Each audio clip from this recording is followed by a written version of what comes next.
Good evening, everybody, and welcome to GoGi's After Dinner Jam. So glad you could make it in. Come on in, get your dessert, something to munch on, sit back, relax, and let's get into it. Come on in. As usual, I am excited that you're here. I'm so excited and honored that you used your free will to choose to be here tonight. And remember, I choose you back. So thank you once again for coming to GoGi's After Dinner Jam. We have so much in store. Thank you for pressing past your pain to prepare, produce, and progress. Those PRs, I tell you.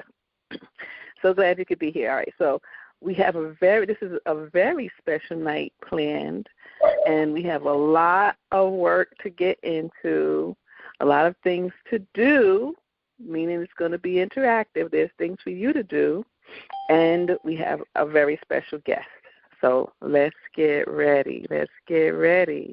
You know, you're uniquely and wonderfully made. Your thirst and hunger for information and for hope inspires me. All week long, my team searches for news and different information and tidbits that have to do with what we're going through, because it is truly my belief that the world, everyone across the world, the globe, the nation, is proving our case, the targeted justice case, which was filed on January 11, 2023. They're proving our case for us. And so we're throwing everything up against that wall and seeing what sticks. So far, the lawsuit has stuck. It is on the wall. It's number one on the wall. And we're putting everything else up there as well.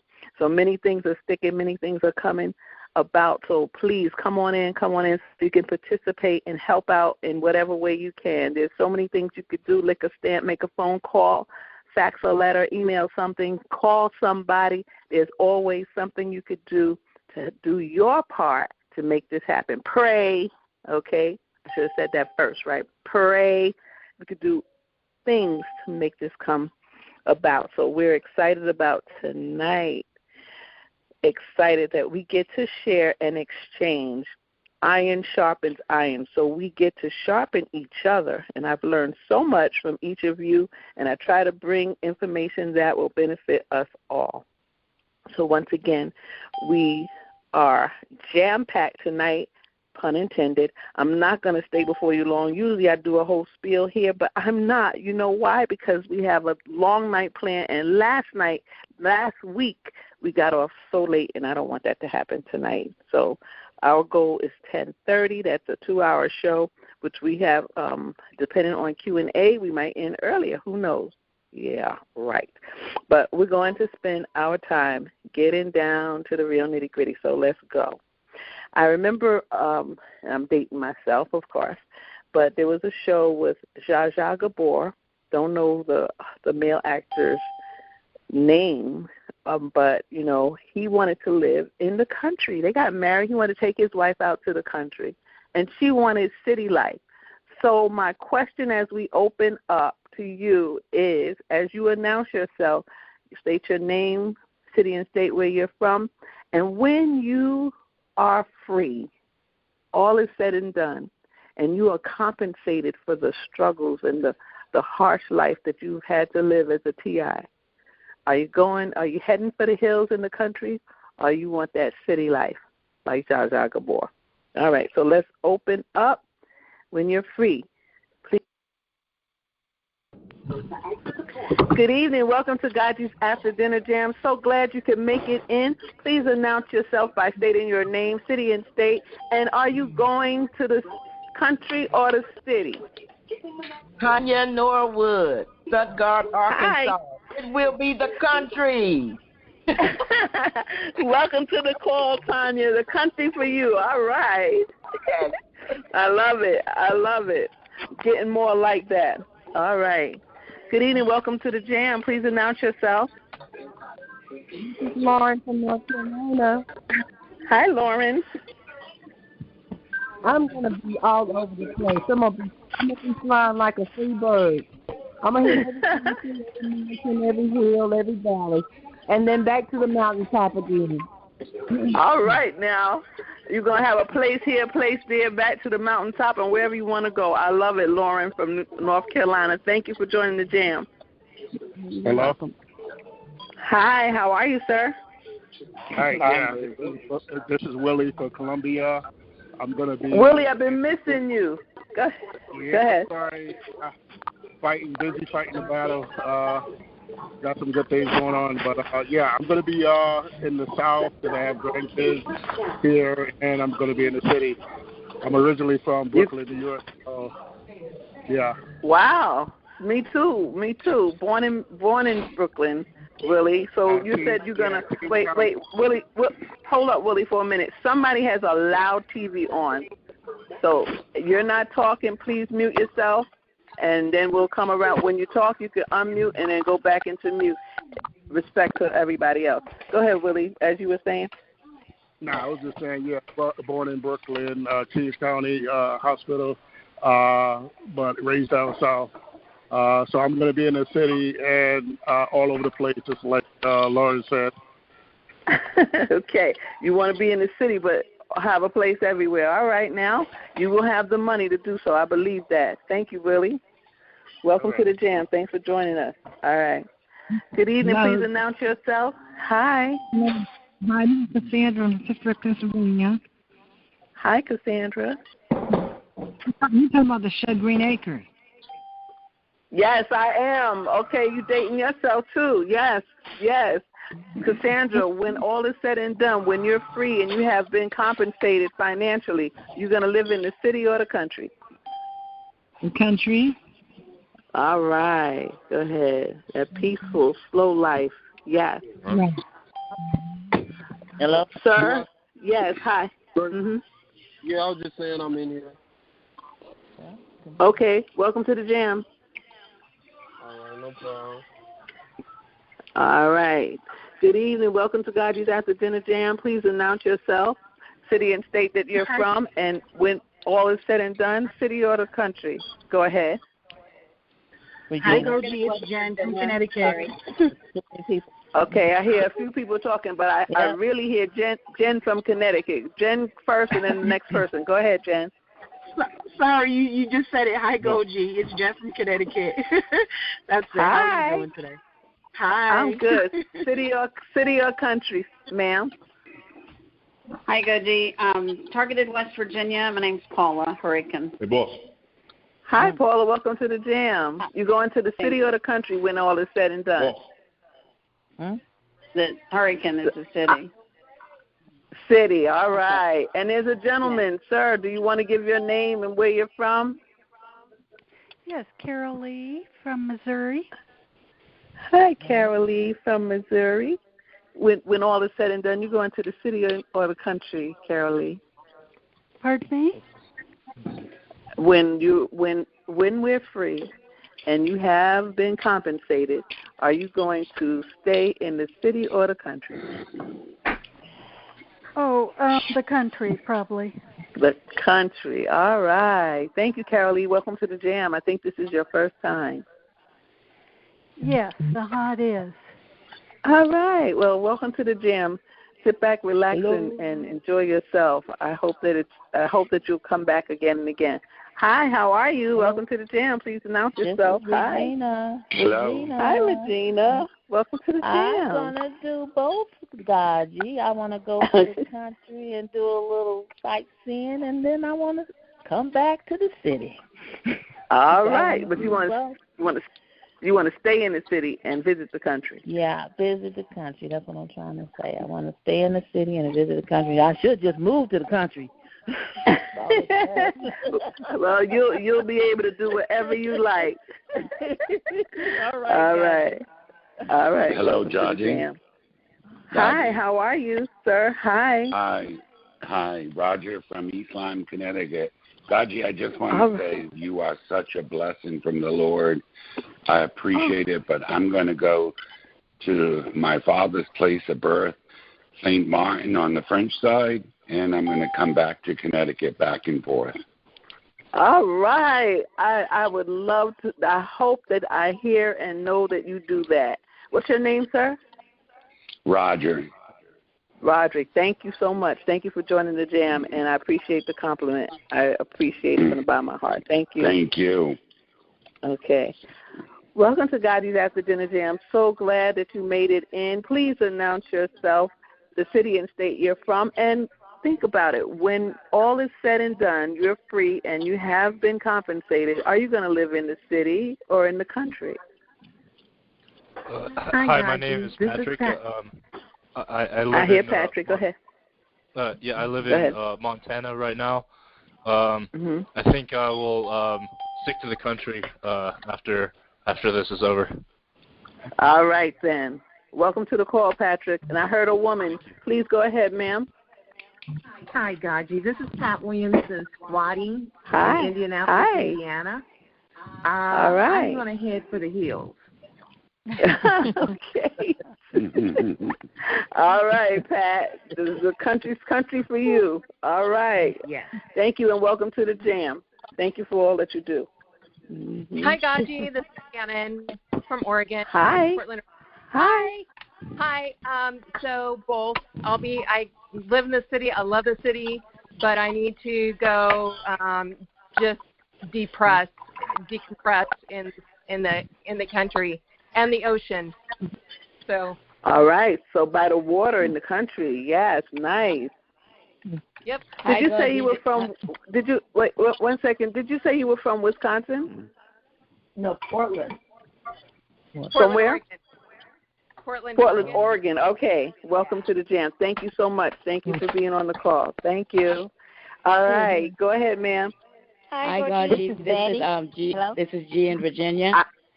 I hear two people, so go ahead, G. I hear you. Go ahead. Hi, this is G in Virginia. Yes, I ma'am. would go to the country. All right, G. All right, G. Thanks for being on the jam. Thanks for joining the jam. And I heard another female voice. Go ahead, ma'am. This is Daddy from Alabama, and I'm going to the country because I want to start a farm, and I want me a milk cow, breast milk, butter, and all of that. I'm going to the country where I came from. Yes. I love it. Thank you, Betty from Alabama. Thank you, Betty. Mm-hmm. You're welcome, dear. Good evening, Sister GoGi. This is Claudia. Hi, Claudia. How are you?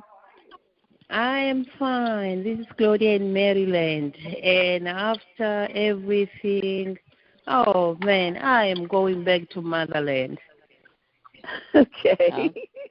You're going to stay right there in Maryland. You love it. Motherland. It's good to be where you love yes, it. Good to be somewhere that you love. All right. Yeah. Beautiful. Beautiful. Okay. Thanks for joining the jam.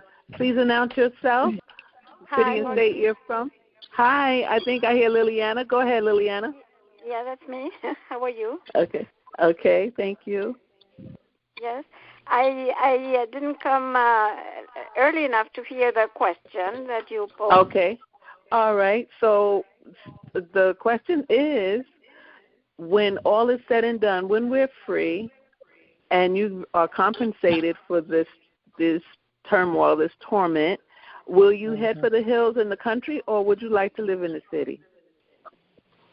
Oh, no. Always in the country. The country for you. All right. Thank you so much. And thank you for joining the jam, Liliana. You're welcome. Okay. All right, guys. We'll take a few more, and then we're going to get into it. Welcome to GoGi's After Dinner Jam. Please announce yourself. Hi, this is Chris from Salmon, Idaho. And hi, Chris. Hi, how are you? Okay. I am a country girl. I'm sorry, and what was your answer? And I am a country girl.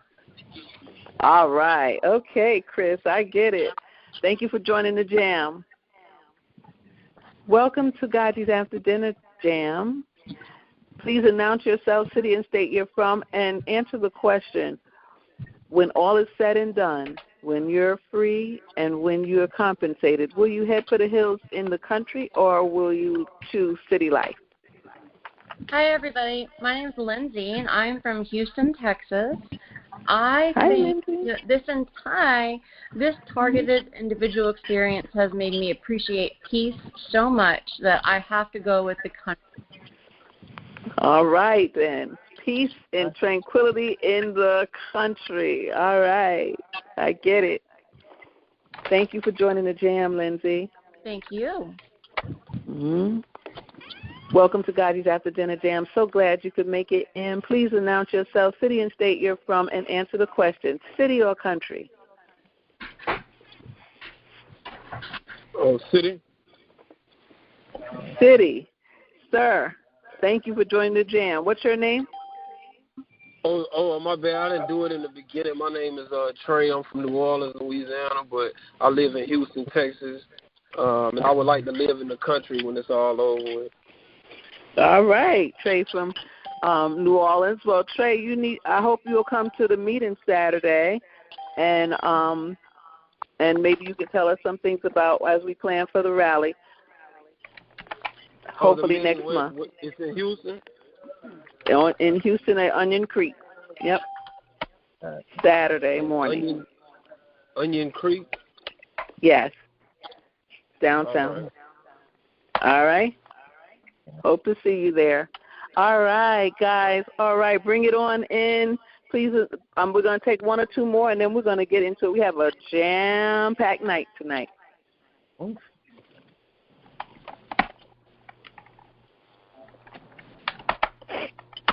All right. So, good evening. I'm Mary from Virginia, and I'm definitely headed for the country. All right. Go ahead from Virginia. Thanks for joining the Jam. We're going to close it down, and we're going to get busy now. All right? So sit back, relax. Guys, thank you so much for pressing past your pain to be here. I know it's not easy. It's not easy for any of us, trust me. I mean, the challenges are great physically, emotionally, psychologically, and on a day-to-day basis, and I get it. And it's happening, and it's real.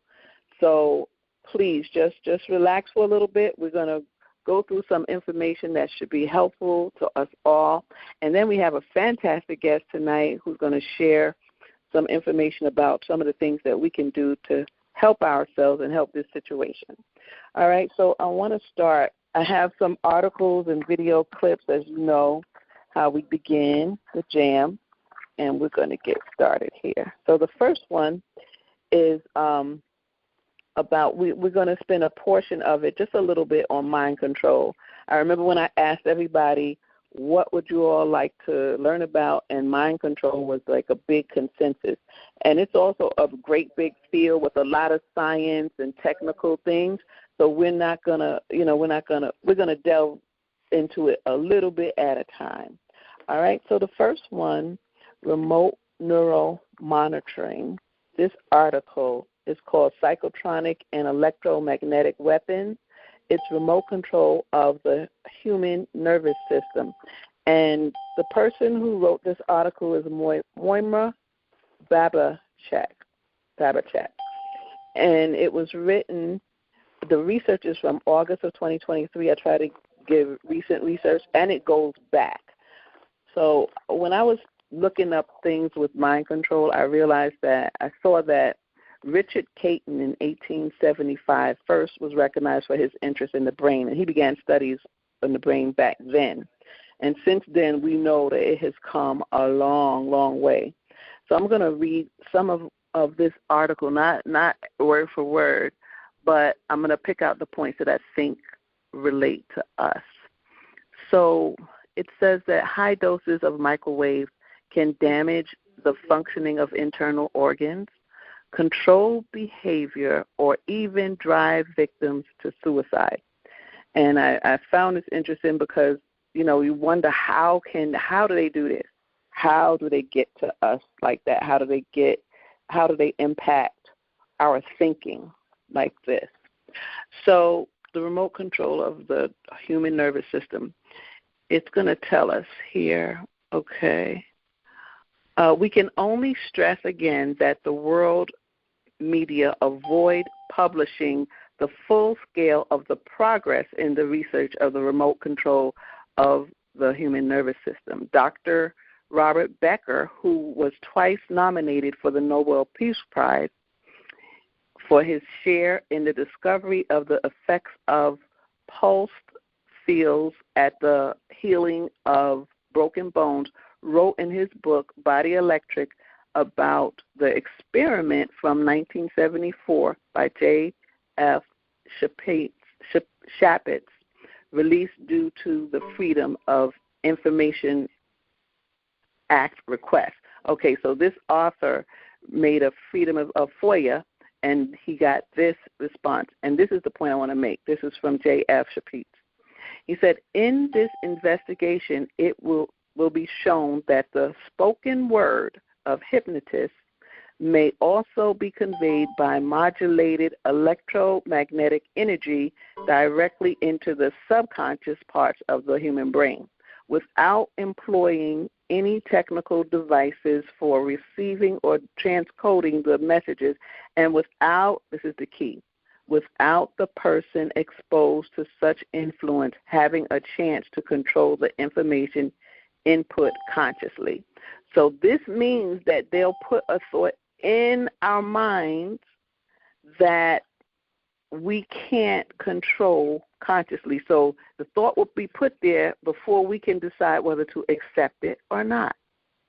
And we're going to talk about some ways to safeguard ourselves from this stuff. Okay, it is rather evident that in those experiments, the messages were sent into human brain in ultrasound frequencies, which the human brain perceives, but of which the subject is unaware. Dr. Becker, due to these publications and his refusal to support the building of the antenna for the communication with submarines in brain frequencies, lost financial support for his research, which meant an end to his scientific career. Okay, so he was doing this study and refused to go along with something with the submarines, and then his money stopped. So that ended that research. I'll have this article cited in case someone wants to read it word for word. But I'm just going to read a few more points from it, and then we're going to move on.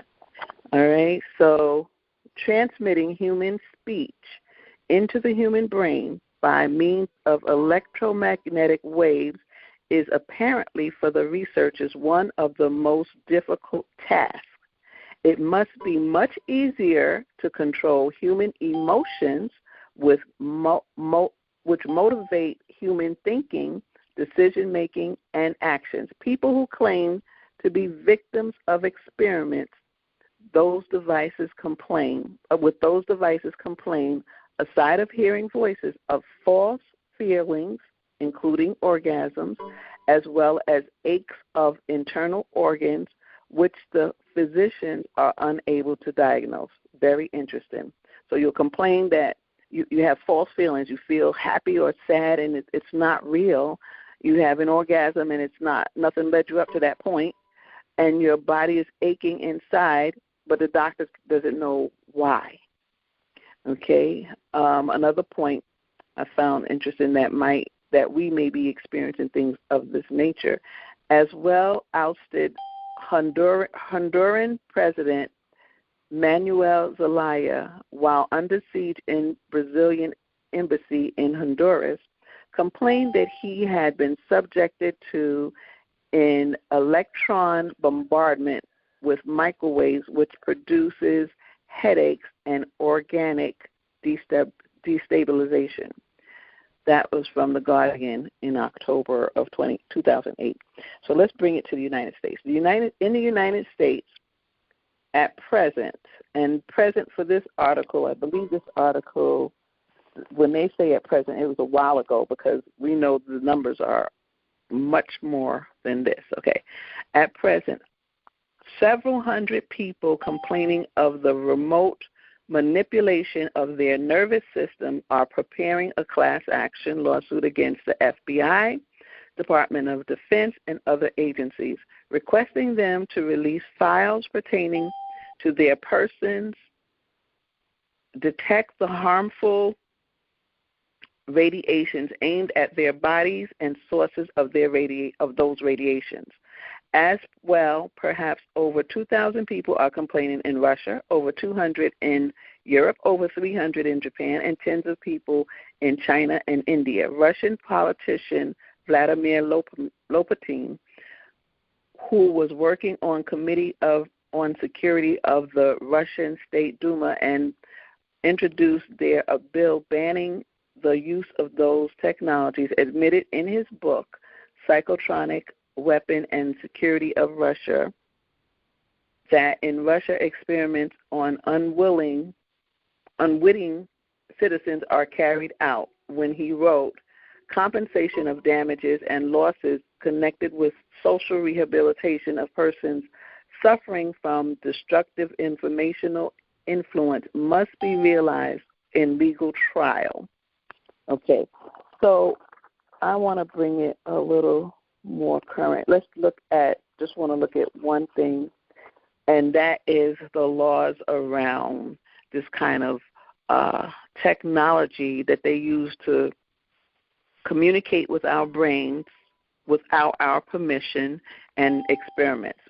Who, where, what's the ban, or is this banned or not? So it is most likely the United States' refusal to negotiate this convention, and in consequence, the ban of informational weapons was not discussed by the United Nations General Assembly. Even in the United States Congress appeared a bill proposing the ban of mind control technologies, but this was only for a very short period of time.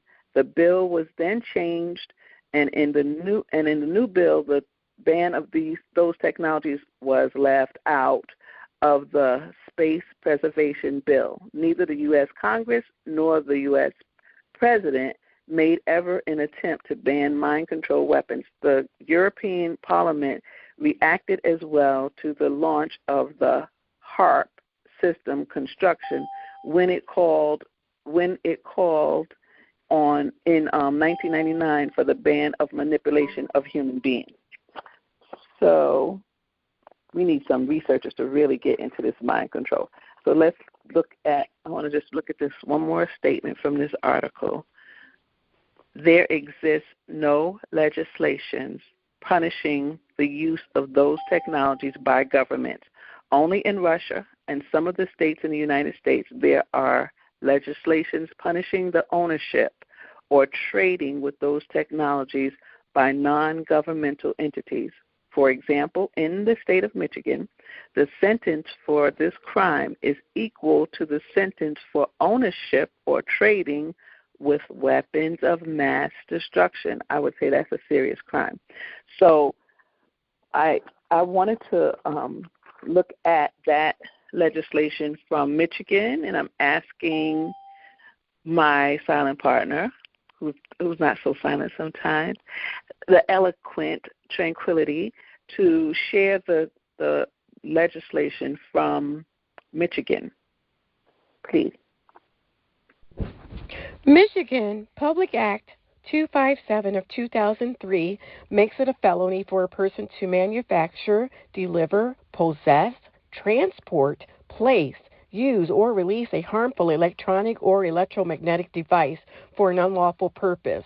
Also made into a felony is the act of causing an individual to falsely believe that the individual has been exposed to a harmful electronic or electromagnetic device. Thank you. I like that too.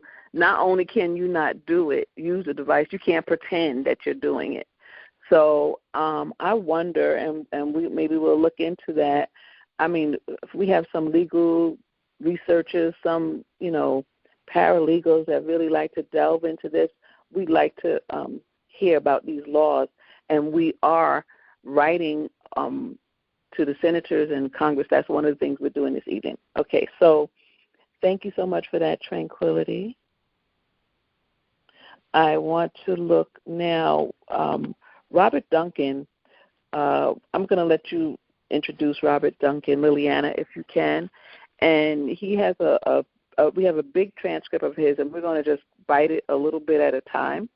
But as you know, he's the one who created a lot of this V2K. So we see how it started back in the day, and it just morphed into something evil. It started, well, we're going to hear, Liliana's going to explain how it started, but he regretted, he didn't like what the U.S. began to do with it. So go ahead, Liliana. Can you talk a little bit about that? Yes, just a second. I'm just getting it. Hold on. Okay. All right.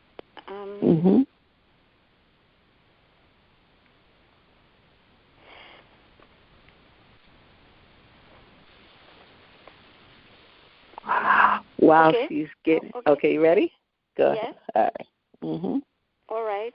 So, Dr. Robert Duncan, ex-CIA, DARPA, Harvard, a developer of the Voice of God technology for use in the Iraq War. He subsequently learned that this technology was being used on Americans and became a whistleblower.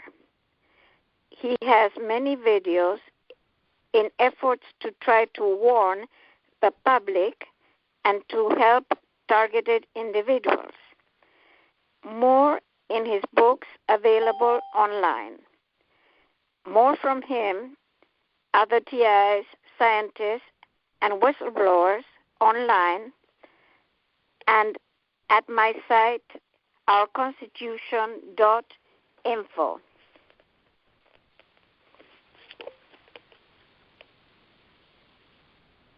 Okay, and now Liliana is going to read a few of the comments that he made that would be of interest to us. Okay. So Robert Duncan said, I found out this group of targeted individuals which are complaining about the exact thing that you would expect from a weaponized version of brain-computer interface or brand-computer interfacing technologies or brain-to-brain interfacing technologies. We're lied to as scientists, and we are compartmentalized. So I was doing, let's say, I worked on voice morphing technology. Well, that was supposed to be used on enemy communications to sound like the general over the battlefield of the adversary and misdirect them. Well, I see that with TIs as well. They hear their parents' voice morphing and talking about them behind their back and being used in very deceptive ways. Same with voice recognition. You know, I even went with a former head of the LA FBI to Congress and spoke to the Judiciary Committee, the Armed Forces Committee, 23 senators, and most importantly, the Intelligence Committee. They are supposed to be the oversight. It was obvious to me that this was MKUltra on steroids. Same tactics being used, the mind control, the breakdown of the human will, and using those programmed assassins or Manchurian candidates, or whatever they desire may be, just eliminate the target.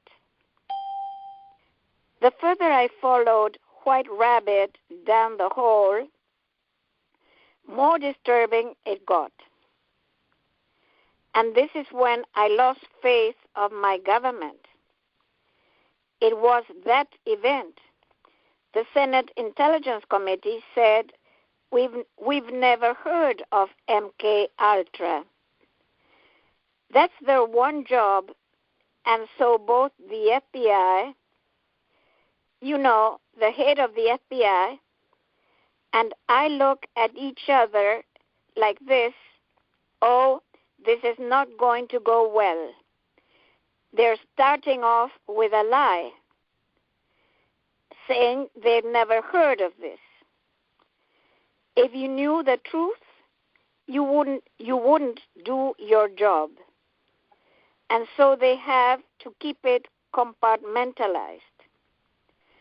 Only a very few at the highest levels know what's going on. So they have to fool everybody down the chain. It works well. Thank you so much, Liliana. It works well. Keeping it a secret to the ones who are functioning at a certain level. It's decompartmentalized, so only the top know exactly what's going on, but a lot of the other guys don't.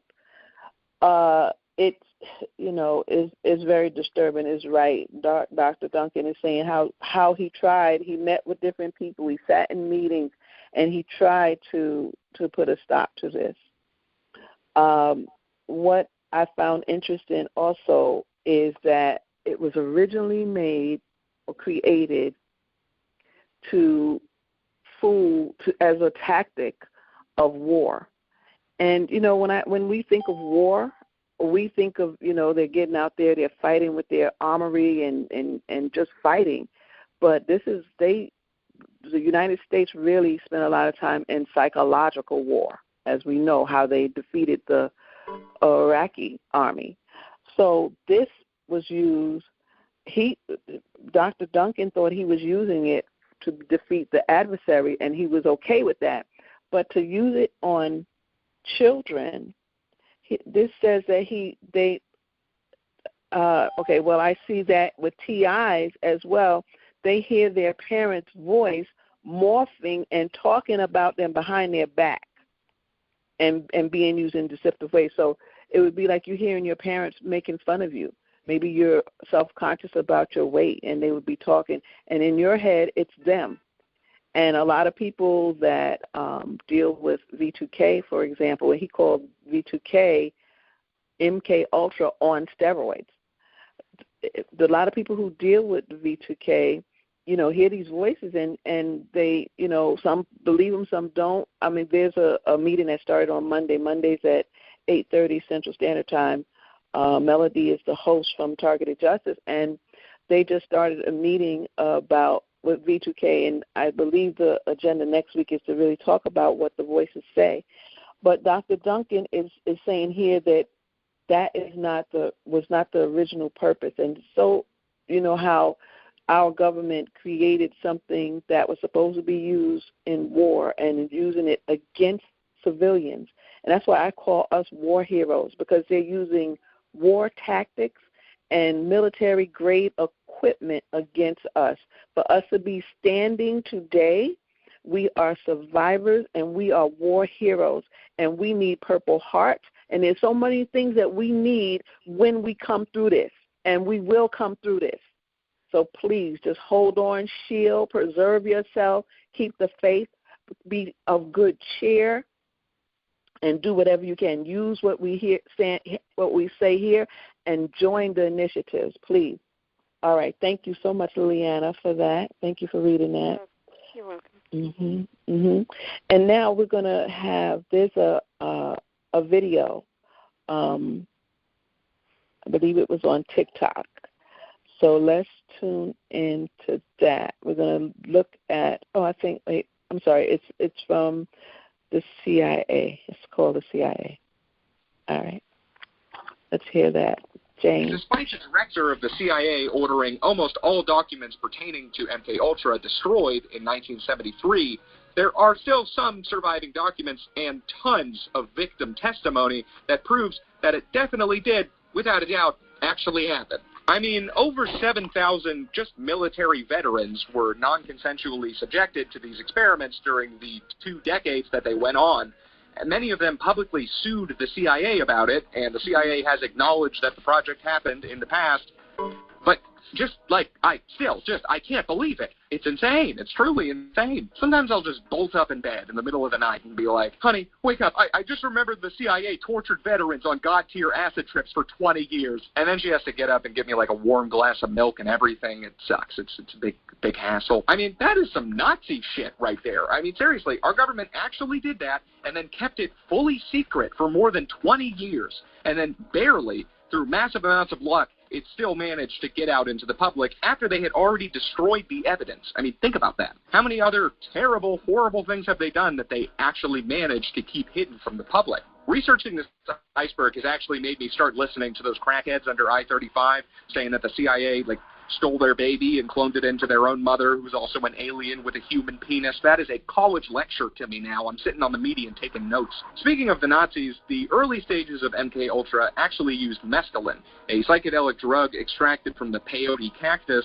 which was literally a direct continuation of the same tests that the Nazis were using with mescaline on prisoners in Auschwitz and Dachau. The CIA also recruited actual former Nazis during the early stages of MK-Ultra to train them on using the gas that the Nazis used in World War II. Yes, legit, actual Nazis recruited by the United States government for the purpose of testing psychedelic-based mind control torture methods. God bless America. I was in what looked like a laboratory, and there seemed to be other children. I was strapped down, naked, spread eagle, on a table, on my back. Dr. Green had electrodes on my body, including my head.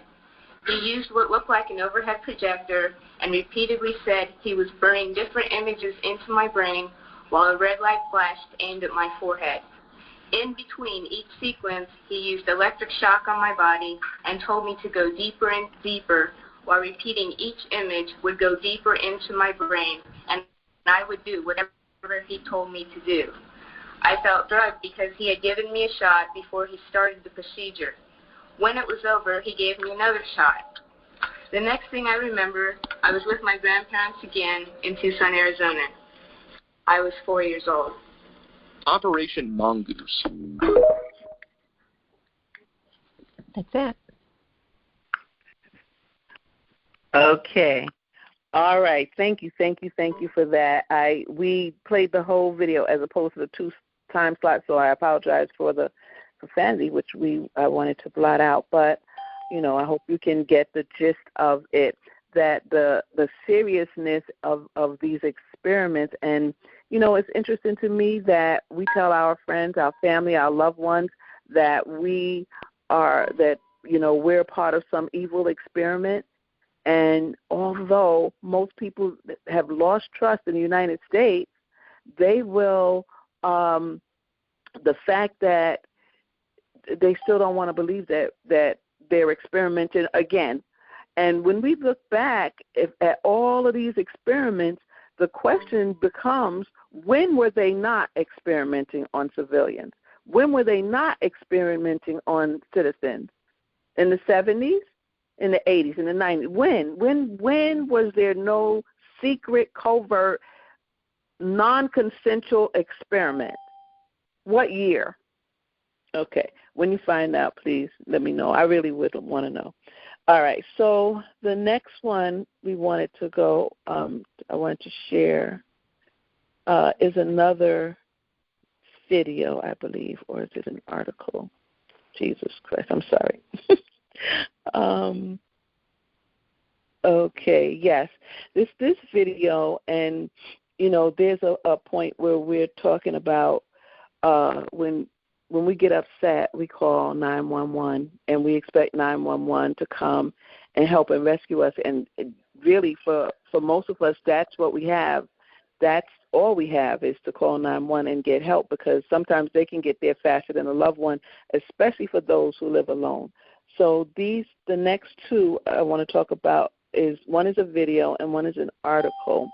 And we want to hear the video about this, what happened to this person that called 911, and the non-existent secret, can't see it, nobody can FOIA, can't get it from a FOIA request, watch list interfered. So please, can we play that video? The police are called in to escort firefighters and paramedics if there's a history of violent or threatening behavior. The city keeps what it calls caution notes for addresses flagged as dangerous.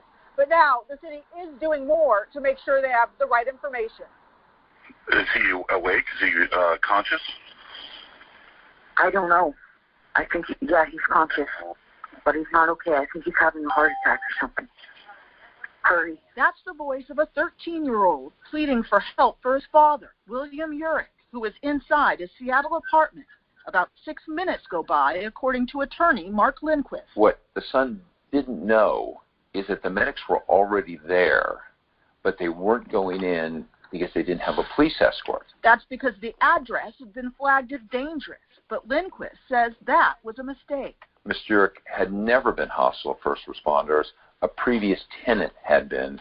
The list had not been updated. About 14 minutes after his initial call, the 13-year-old tries again. And this is a heart-wrenching 911 call.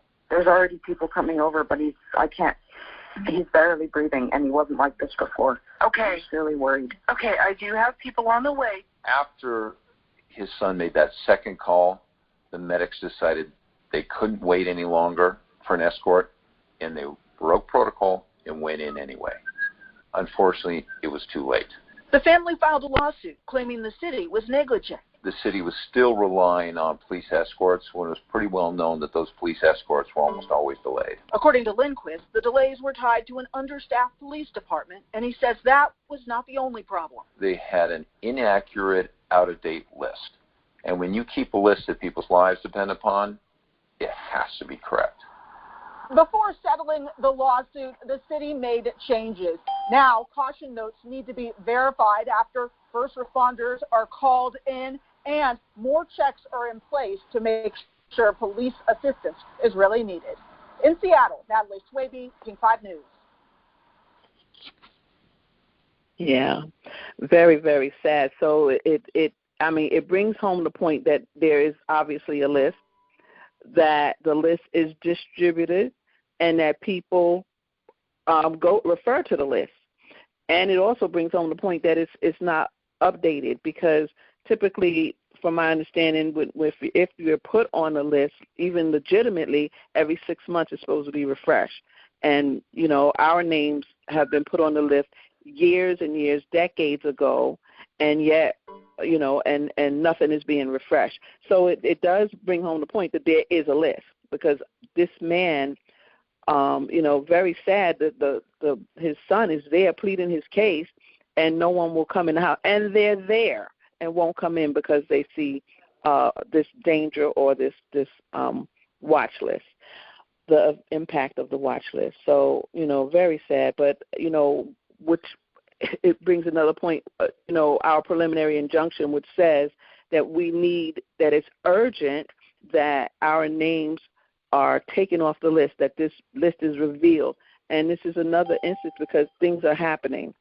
So, all right, this other one is, the name of it is Local Cops Harassed and Threatened U.S. Veteran Because of Terrorist Watch List, the lawsuit says. So he sued, his name is Sadiq Long, and he was on his way to a night shift at the transportation company he works at. So he was on his way to work when he was pulled over by the cops. So I'm just going to read a few points of it. Long, 52, was initially told by an officer who stopped him that his car had been listed in a gang database.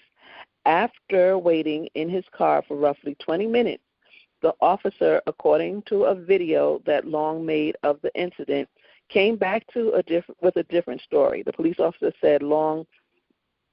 told Long that his car had come up as a hit, quote unquote hit, in a national watch list database, one that automatically alerts us that this vehicle is under suspicion for a terrorist watch list. The cops said that Long's presence on the watch list, rather than any driving related infraction or accusation of criminality was why he had been pulled over. Long is no stranger to harassment by federal authorities. In 2015, he sued the U.S. government over his placement on the DHS no-fly list, as well as the larger terrorist watch list from which that database is built. Eventually, Long was told that his name was removed from the no-fly list. But as the traffic stops in Oklahoma indicate, he has remained on the broader terrorism watch list, which is, of course, handling codes 3 and 4, which is where we are. His lawsuit in federal court related to that watch list is still open. It's still ongoing. I wanted to read a few more things with this because it helps our case, which, again, let me just say our case, by the way, is at the appellate court, the Fifth Circuit Court in Louisiana, and I'm encouraging everybody to come to the rally and the conference that we will have outside the day before, and we'll be there the day of. So we will let them know and see the faces of everyday moms and dads whose names appear in the domestic screening database unlawfully, without due process, and without being removed.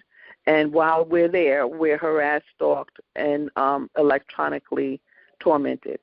So, and here we are. Okay. It says the U.S.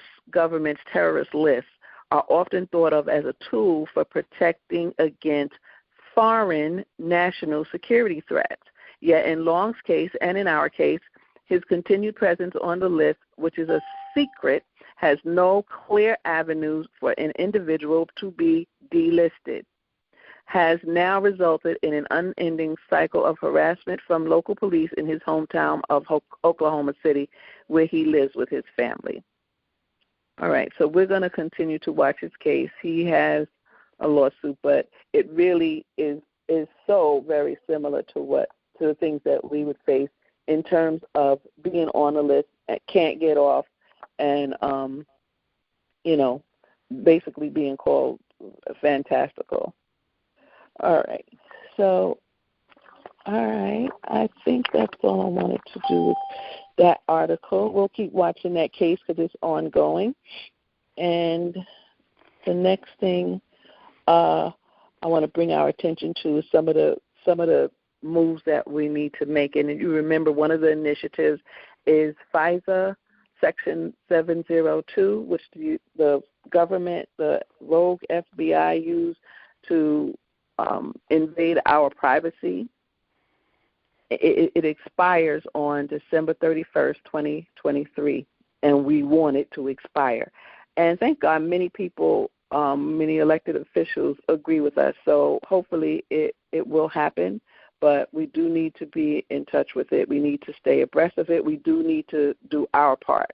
And so we have added it to the Senate letter, which I will read later. In the meantime, we're going to hear a video clip about FISA Section 702.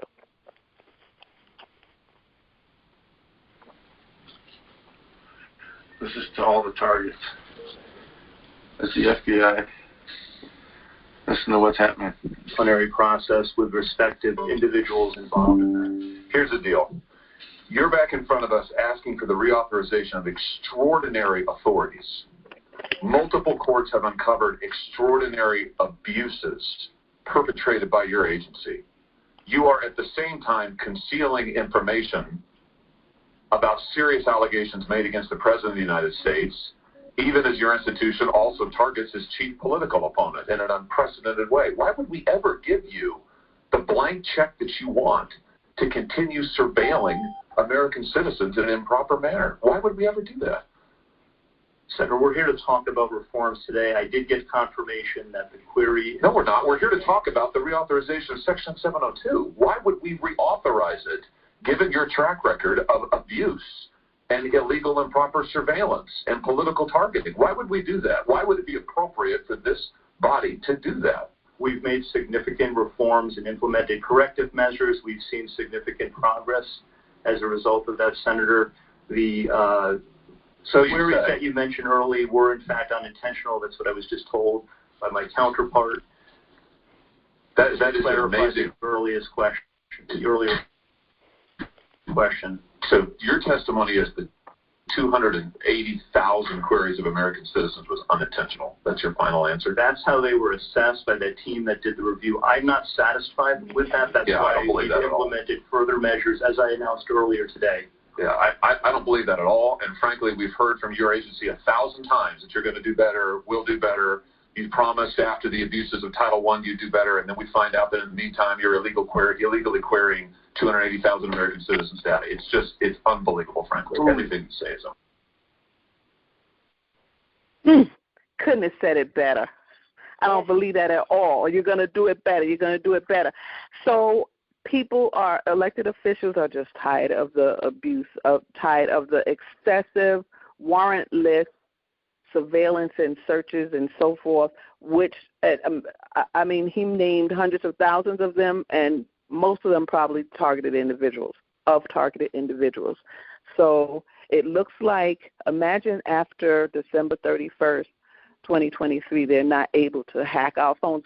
And, they know how to hack our phones, but to go into T-Mobile or Sprint and say, listen, these people on the list, we need records, we need their information, we need access to their IP address. I'm not sure how it works, but it will eliminate some of these warrantless searches and hacking and so forth. So that's what I'm hoping.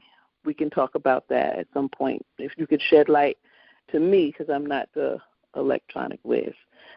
All right, let's take a quick commercial break, and then we're going to come back with what Mark Zaid said. Now, Mark Zaid is just a real short clip, and then we're going to get ready for our special guest. Mark Zaid is the attorney for the diplomats who the world acknowledges has Havana syndrome, and many of us targeted individuals have Havana syndrome, yet the world has not acknowledged that yet. They will. Okay, so let's take a quick commercial break, and then we're going to come back and hear from Mark Zaid, and we're going to get ready to for our guest. All right. Go ahead. Are you a targeted individual looking for support and connection? Look no further than TIEvents.org, the ultimate event site for targeted individuals worldwide. Discover a wide range of upcoming events, from conferences and meetups to rallies and fundraisers. Connect with like-minded individuals, participate in informative conference calls, and explore a wealth of resources. Visit TIEvents.org today and join a thriving community of targeted individuals. Together, we can make a difference. TIEvents.org, empowering targeted individuals worldwide. Yeah. Okay. For all information about conference calls and things that are going on in the TI community, visit TIEvents.org. Great commercial. Thank you. All right. So now let's hear from what Mark Zaid has to say. Very short clip.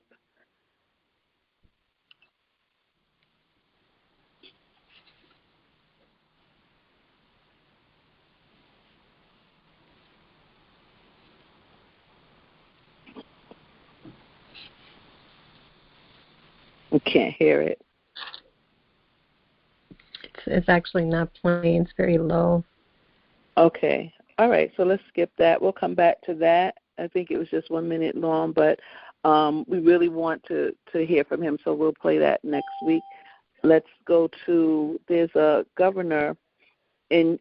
candidate for governor in Utah, and he's talking about the targeted individual population, and he's making it a part of his platform. So let's hear a little bit of what he has to say before we hear our very last video.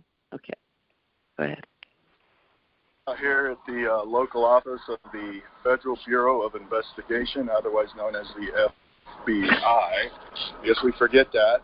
If they're federal and they're a bureau and they investigate, I guess there's only one reason why a local FBI office would ignore corruption at local courthouses, regardless of its title, Federal Bureau of Investigation.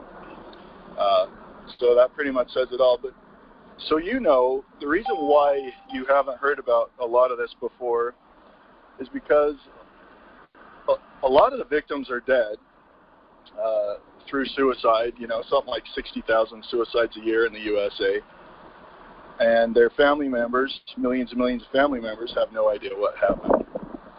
But the way this corruption gets hidden is that whether it's an attorney, a commissioner, or a judge, the way they rely on these tactics to not be exposed is they do the horrible things they do, and then they just keep doing worse and worse things to cover it up, to hide it, or to keep it hidden.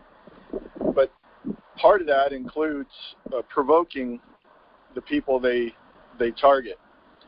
And the reason they do that is because they have this primitive belief system or process, and they believe that if they can just provoke someone enough or antagonize someone enough, eventually the person will go home and commit suicide, lose faith in the system, whatever.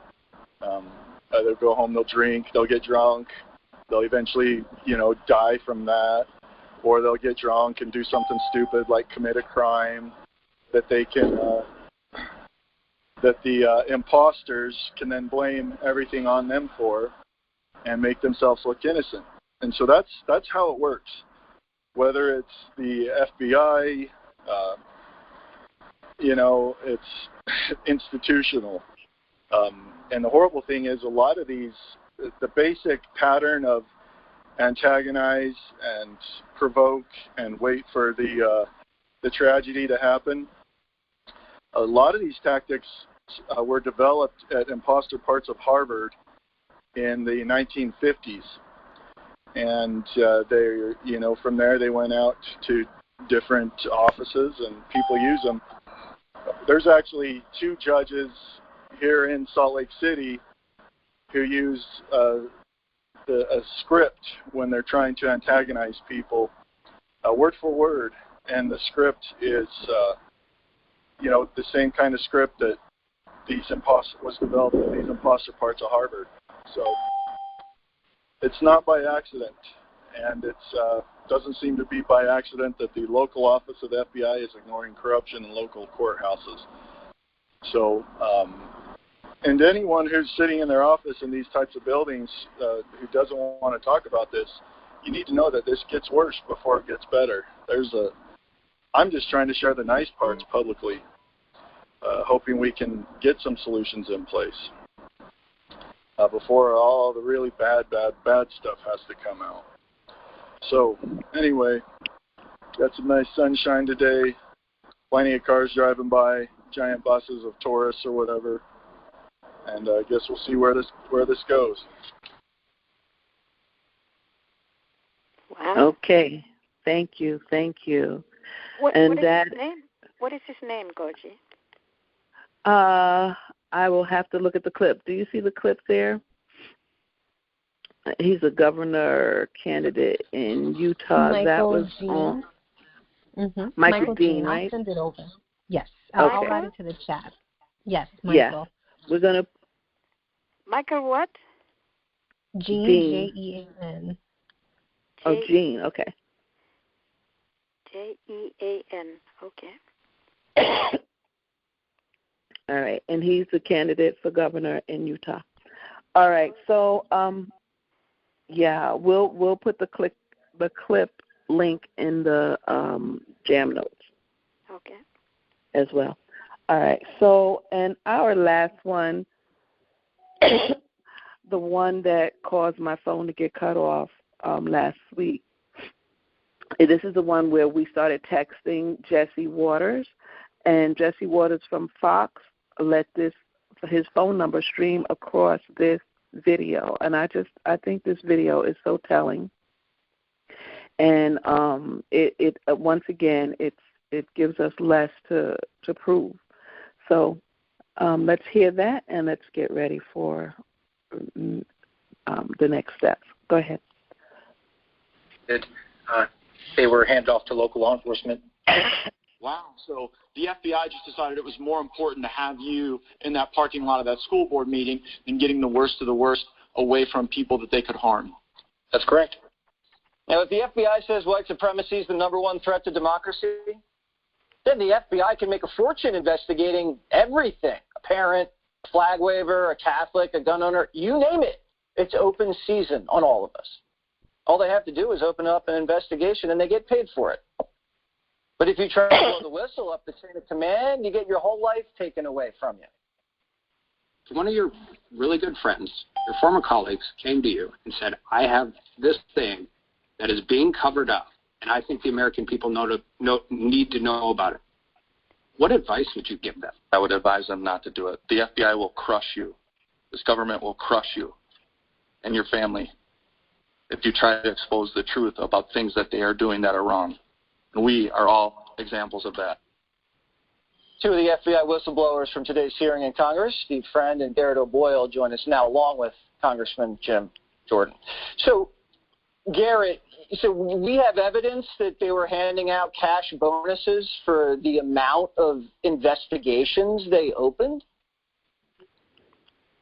To some degree, yes. It's a little more complicated than that, but there is a system in the FBI where the executive management does get a cash bonus if they get gold check marks in certain criterias. So you're not actually looking for crime. In a way, you're creating crime. Mm-hmm. In a way, yes.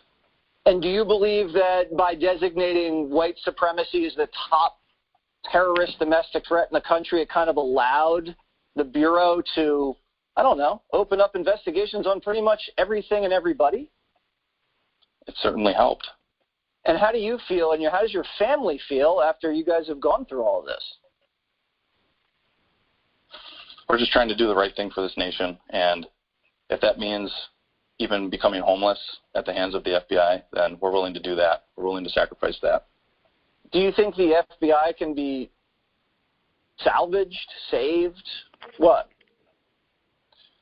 I pray that it can be, but I don't know if it truly can be. It's going to take a lot of work. It's going to take a lot of brave men and women inside the FBI and outside the FBI to ensure that it gets back on course and working for the American people in the way it's supposed to. Steve, you've been on prime time before. Are there enough agents in the Bureau that have a good heart and have some stones and are going to be able to stand up to this craziness? I think that there are a lot of really good people that are just waiting to see what happened and what was brought to the forefront today during this hearing. And I think that Garrett and myself and Marcus Allen, we brought the information. Certainly the Republicans on the committee were very receptive to that information. And we sort of laid the groundwork for people to feel that they can be protected as whistleblowers with the protection that we didn't receive. But now that the Republicans in the House are on alert for that, then they could maybe feel that they have those protections and they can bring that information forward to this select committee, and we can get to the business of correcting the Bureau. Do you think, and I know you're not a political guy, do you think you were treated with respect by members of the committee who are Democrats today? I mean, I don't think that you could argue that I was. I mean, there was allegations that I was a grifter when, in fact, I received a charitable donation when I was in a state of unpaid indefinite suspension. My wife had lost her job, and it was Christmas time. So I don't think that accepting charity is something I was proud to do. Certainly when I took my marriage vows and I promised that I would take care of my wife and our children from that day forward, that was not something that made me excited and proud to accept. But in tough times, you have to count on the generosity of others. And I think that any sort of allegation that I gave up a very lucrative career in order to accept a donation several months later from an individual who I've never met in my entire life is, quite frankly, laughable. Congressman, the FBI is playing hardball, and now they're firing whistleblowers, essentially making them homeless. The Democrats are assassinating their character. The media is not even covering this.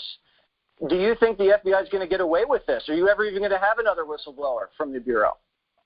I think so, because of these brave guys. I mean, Jesse, we now know that government agencies have been turned on the American people because of folks like Mr. O'Boyle, Mr. Friend, and others just like them. We know that parents attending school board meetings have been targeted. We know that pro-lifers praying at clinics have been targeted. We know that Catholics simply going to church, going to Mass have been targeted because of brave people like this. I do think more will come forward, and that will help us as we get to the appropriations process, which is where we really have the leverage.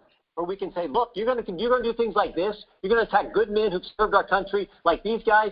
then we have to look at the appropriations process and say certain money can't be spent certain ways. You may not be getting as much money. That's the only real leverage we have in the end as a legislative body, because we can't indict anyone, we can't prosecute anyone. Yeah, and you need the Senate and the White House to get that done. Steve, Garrett, you guys are incredibly brave. You're patriots, and I just want to thank you for all of the service that you've provided to this great nation over the many, many, many, many years. And my best goes to you and your family during this tough time. I mean, case over, mic drop, bombshell. Catholics, parents at school boards. I mean, he said it all. Okay? He said he knows this is happening. These are the whistleblowers themselves are being targeted and being made to be homeless. He said he'll be homeless. That's how much he's standing up. And we need more like him. I mean, shame on the Democrats. I just can't. This is a bipartisan issue, so we're waiting for that first one to step up and do this, and then the rest of them will come. I mean, my hat's off to these guys. And the case, I mean, again, because people often like to send messages to targeted justice and so forth, and to me to give Anna or to Anna herself and to so on and so forth to say we have evidence or you can't move forward without my evidence. It's not an evidence issue. As we hear right here, it's a corruption and courage issue. CNC, corruption and courage. We need people to stand up and be courageous. They're being threatened. Nobody wants to be targeted. And these whistleblowers didn't know about the targeting problem, so it seems. But they're being targeted themselves, and they're standing. And so we need more. So Jesse Waters from Fox invited us to text. I hope you did text. I gave the number last week. I was cut off in the middle of it. I called back from a landline. I gave the number again. Please text twice. Text about yourself and text, please interview Attorney Anna Toledo, targetedjustice.com. Okay? And with that, I'm not going to, keep us longer. We have started an initiative with 3 of the senators that are TI friendly. Senator Ron Johnson himself admitted that he is dealing with symptoms of the Havana syndrome, which means he's targeted. Marco Rubio, we also believe is targeted, and Senator Jean Shaheen is a friend of the TI community. We're sending letters if you're in New Hampshire, Wisconsin, or Florida. I've been calling around, and New York. I'm calling around to ask for you to put your name on the list. If you, I'm sorry, I don't want to say that. Name on the list, name on the letter. No more lists, okay? Name on the letter. So I would like to add your name. Type it in. If you send me an email and you would like to be typed into the letter, please do so. For the sake of time, I'm not going to read the letter to the senators, but will I post it? I'm going to post a template because we want everybody to send letters out to the Senate and to the Congress. And please do text Jesse Waters. Text him twice. Again, text him twice. I'll give you the number in a minute. We're going to post a number. The number will be up with the Post Jam, but I'll also recite it to you in a few minutes. But I don't want to hold this up any longer. We're going to turn our attention to the cell tower movement, which is a big movement. So take a deep breath.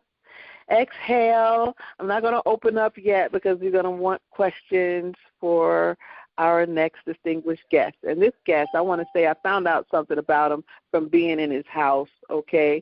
And don't let me in your house because I'm going to find out the secrets, right? And I'm going to tell a secret. Guess what the secret is? Richard Lighthouse is also an artist. Yeah, he draws. And he, and when we did the skit, he was phenomenal. He's just a natural. Him, Melody, some of the volunteers are just natural. If you have time, come to Houston, and they're a hoot. All right. So anyway, we're going to welcome Richard Lighthouse to the J.A.M, and we're going to get into this cell tower movement initiative. Richard, are you there?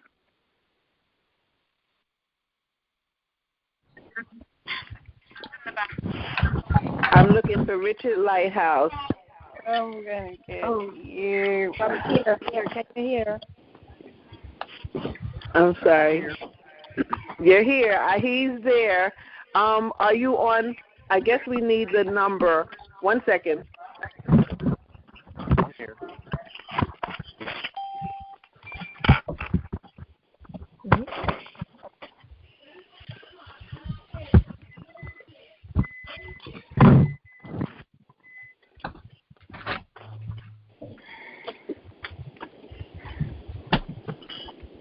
Point of order, guys. We're going to go back into Q&A. We're going to free up Richard Lighthouse's mic, and he's going to speak. So hope you took a good exhale. Get ready. Let's go. Let's hear about the Cell Tower Movement Initiative. We're going back into Q&A.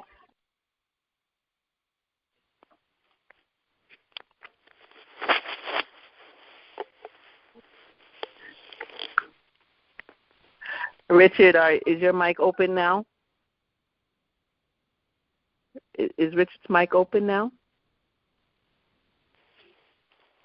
No. Okay, give us a second, guys. Let's find him.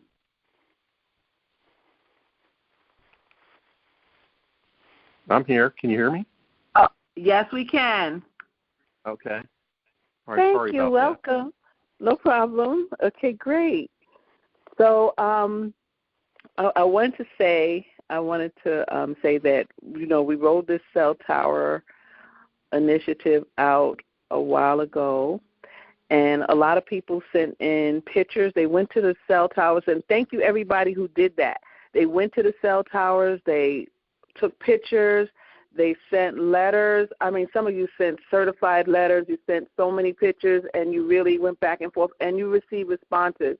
Thank you so much. I don't want to name names, but I know Marlena and Dory, those names stick out to me. Kevin, Derek, people went out, and I know, Lauren, you were waiting for Betty Doo. Betty Doo is here. Betty Doo, are you here tonight?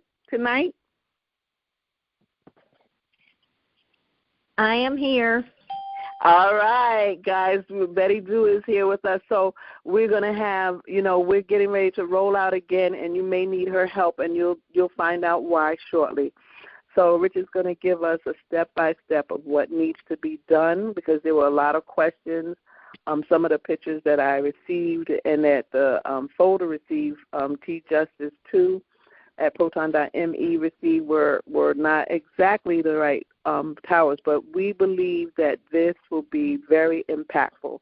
So, Richard, if you can, just share exactly what we need to do and tell us from the beginning, and I'm sure we'll have questions at the end because there are questions in queue already.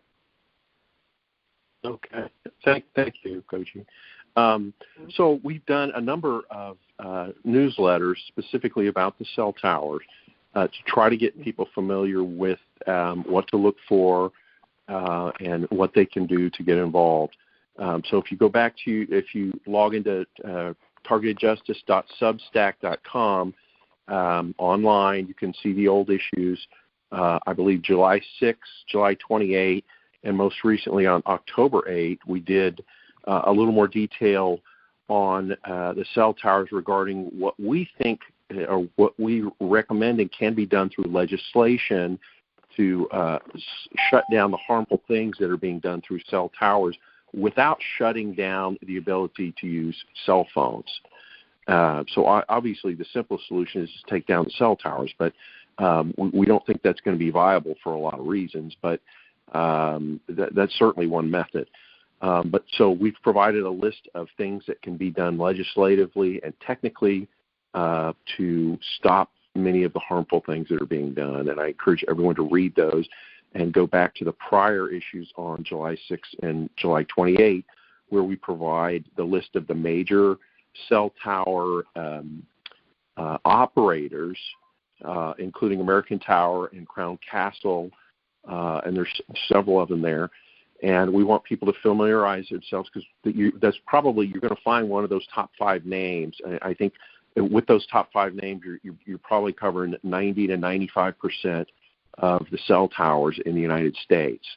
For our international listeners, we have not pulled together a list yet, but that's something that we hope to do in the future for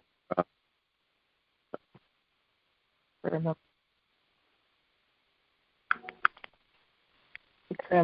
Okay, sorry about that. We're getting a technical difficulty here. But, no, it's just stupid alerts. Okay. Okay. Yeah. So, okay. Can you still hear me? You still hear Yes, we can hear you. Yes.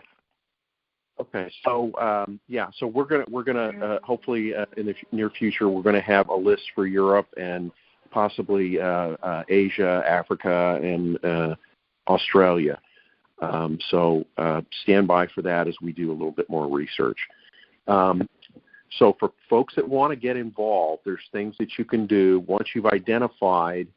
If you're in an urban area, that the cell towers around you. In the past, I discussed how you can use your hand. For those that, I encourage folks to try to use your hand and turn through 360 degrees, and the cell towers will be directing microwave pulses at the center of your head.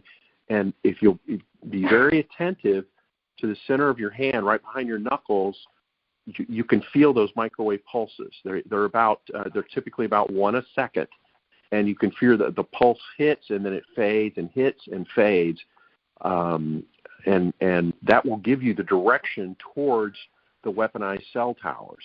And that's typically anywhere from a quarter of a mile, maybe up to 3 or 4 miles away.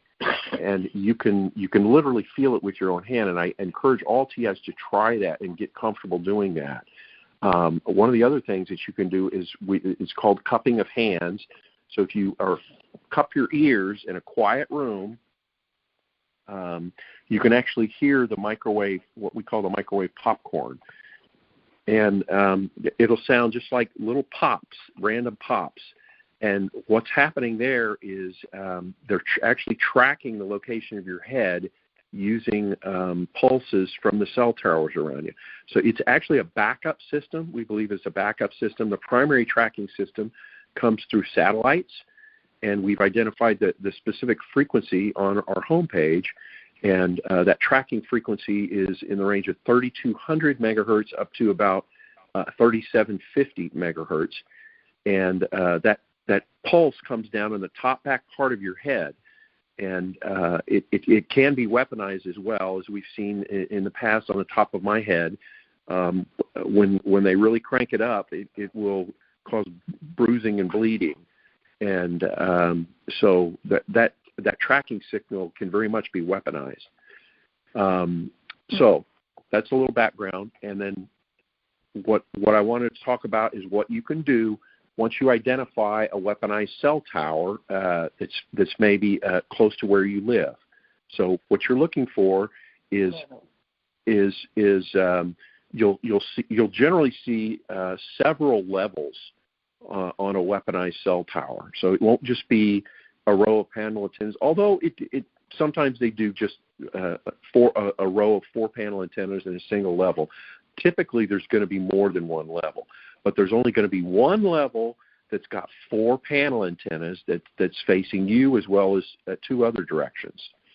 And that series of 4 panel antennas is the easiest clue to tell you that the tower is weaponized. There's other tricks that I'm not going to go into all the other tricks that they can do. We're trying to keep it simple and just let folks look for the 4 in a row panel antennas.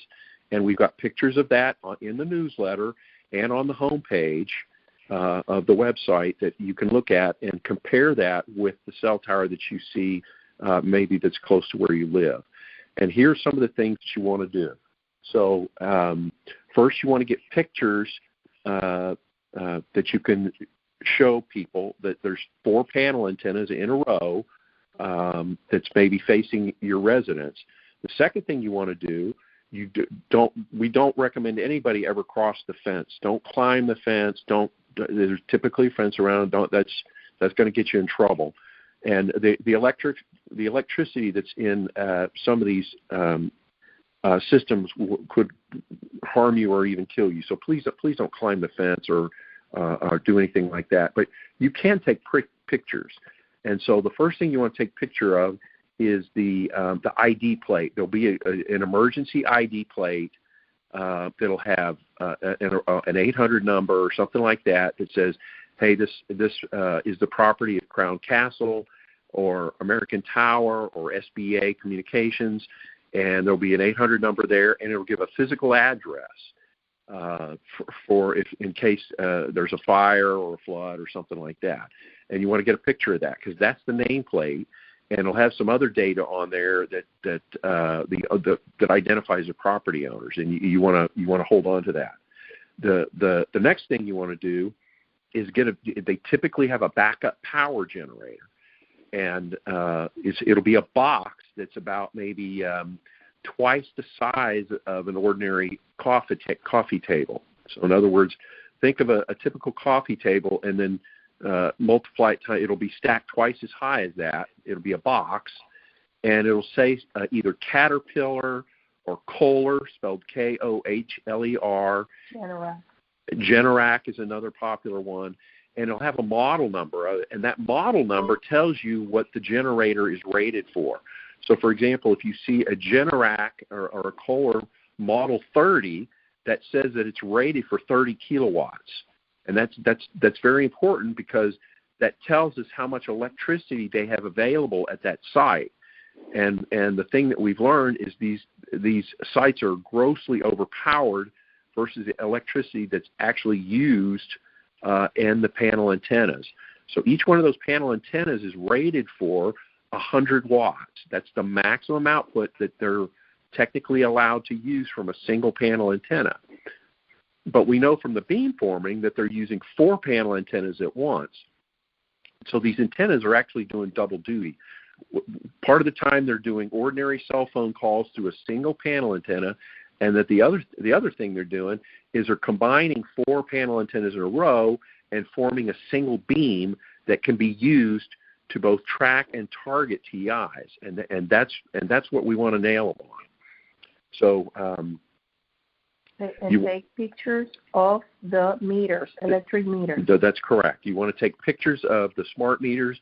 You don't without climbing the fence. If it's accessible and you can see the meters, and generally they are accessible, you want to. There's going to be if it's a smart meter, it's going to have multiple pulses that come up on the smart meter. One of them involves the total kilowatt hours, and the other one shows the instantaneous current that's flowing right now through the meter. And that's going to be 2 separate pictures that you have to take. And you want to save that. Make sure it's clear because it'll flash up for just a few seconds, and then it'll turn off and it'll turn back on, and it'll measure just the amps that are flowing through the system right now. And you want both of those pictures. And then you're going to come back maybe a month or 2 later and get a follow-up picture so that we can see how much electricity is actually being used at the site. And I'm sure I'm going to get some questions about that, but so that's the goals. We want to see how much power over time each of these sites is using. And that's going to be key for our ability to bust these guys and show that they're using a lot more electricity than what those panel antennas are rated for. So we want to gather that information over an extended period of time to show a pattern of abuse that's occurring at these cell tower facilities. So we're going to need people's help. Each cell tower is unique. You'll see cell towers that are very similar, but it's rare to see 2 that are exactly identical. You just don't typically see that because they'll be different heights, they'll have different levels on them, they'll have different power supplies on the ground to support them, and so we want to. You're just not going to see 2 that are exactly alike. In most urban areas, you're going to find that you've got 4, 5, maybe even 6 that are within a few miles of you that are coming from all different directions. And if you'll take the time and track those down through antennasearch.com, will help you identify. You just go to that website and type in your physical address, and you can easily identify all the cell towers around you, and then go and physically check it out. to see if each one of those towers are weaponized. A lot of them will be that are not weaponized towers. They'll be like a railroad signal that's basically just flagging when the train goes by, and that's an FCC license for that antenna or transmitter, but it's not a cell tower. So that will show up on antenna search, but it's not necessarily something that we will be interested in. We're actually looking for the towers. So the new ones at Memorial Park, right? Right. We are seeing some new designs for the towers coming out, particularly the 5G. Now, the thing that's unique about the 5G is 5G is automatically weaponized, and by that I mean it's capable of creating a microwave beam, even if it's not overpowered. Now, I'm not going to go into the details of how you can tell the difference, but here in Houston, they've started putting up these 30-foot tall poles that are steel, and then they put up the antennas and they shroud them, encapsulate them with a metal shroud. And this is very unusual because you would never put a metal shield around an antenna that's trying to broadcast a signal because it suppresses the signal. So it's very odd that they would do this. And these towers, these specific towers, are rated at about 25,000 volt amps. That's a huge amount of electricity for what is basically 3 or 6 small 5G panel antennas. So we're seeing an extraordinary use of the power at each one of these cell towers that is completely out of line with what the antenna can actually use, according to their permit and license. Okay, so we know they're doing something. We want to try to track down exactly what they're doing and how they're doing it. I'll give you one example of one of the things that we're looking into, and that's that they may have the capability to do very, very short pulses of electricity that are shorter than what the meter can actually read. And so they're basically, if this is what they're doing on some of these cell towers, they would be basically stealing electricity because if the smart meter, if they can get the electricity in very short pulses that the smart meter can't read, then they're basically getting free electricity to do whatever they want. And that's one possible system or method that they could use to sort of deceive the smart meter and actually get the big electrical jolt that they need to power a microwave weapon. So that's one of the things that we're looking into. And it involves getting the technical details of the smart meter and stuff like that. So that's a research project that's ongoing. And another one of the things we're looking into is actually measuring the signal at different times during the day. And that's a larger research project, and you've got to have what are called signal analyzers. And we've done in the newsletter sort of a basic intro to signal analyzers, and as well on our website under the video section, we've got some short videos for those that are interested. That's basically an introduction to using a signal analyzer. So you can buy these things online at eBay and AliExpress for very reasonable. Some of these signal analyzers I think are $50 to $80, and you can learn how to analyze the signals that are coming off the towers. And even in your own living room, you can sit there with a signal analyzer and pick up these signals and measure them. For folks that have the V2K, you can also use that signal analyzer and have somebody read it right next to your ear whenever you're getting sent the V2K signal. We've successfully measured that, and we've got the results on under the V2K tab for those that are interested in following up and doing their own test with that. So you certainly can look into that if you're interested. This equipment is not expensive. It's not complicated. I really want to emphasize that. If you really want to get into understanding how to measure these frequencies and track them down, I can assure you it's not complex. The signal analyzer are very simple instruments. You're measuring specific frequencies. It has the capability to sweep through a large number of frequencies and analyze what are the highest frequencies that are coming at you. It's not complicated. Anybody can learn how to do this. You don't need an advanced degree of any kind. They're very simple to use. So I can open up for maybe a few questions if okay. If GoGi, if you think that's appropriate. Yeah, I think that's great. Thank you so much. Thank you for that. And I just want to stress to everyone that our participation in this is crucial because of the DO and the V2K. The cell towers are so instrumental, so key to it. If we can de-weaponize them, we can stop this. We can stop having this impact us so negatively. And Richard named a few steps, some major things that we must do, which we will review because we're going to create a checklist for anyone that is going to participate in the cell tower movement, cell tower de-weaponization movement.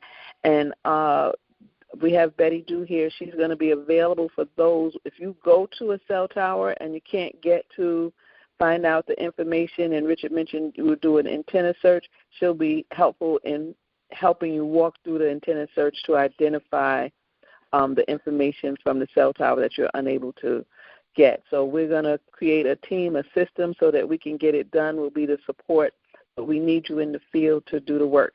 So now, that said, we're not going to open for questions, but we're going to take questions in queue. So if you have a question, plus *6, you'll be in queue, and we'll get you in order. All right? So let's take the first question. Good evening, 20. This is Sonia. Good evening. How are you? Yeah. Oh, good. God, you're good. Thank you, 20. God bless you, Richard. I just really want to say thank you for all that you do in targeted justice. I have been in this, I call it a demonic program, for almost 5 years. It quite has been a journey, but, God has given me what I need each and every day to get me through.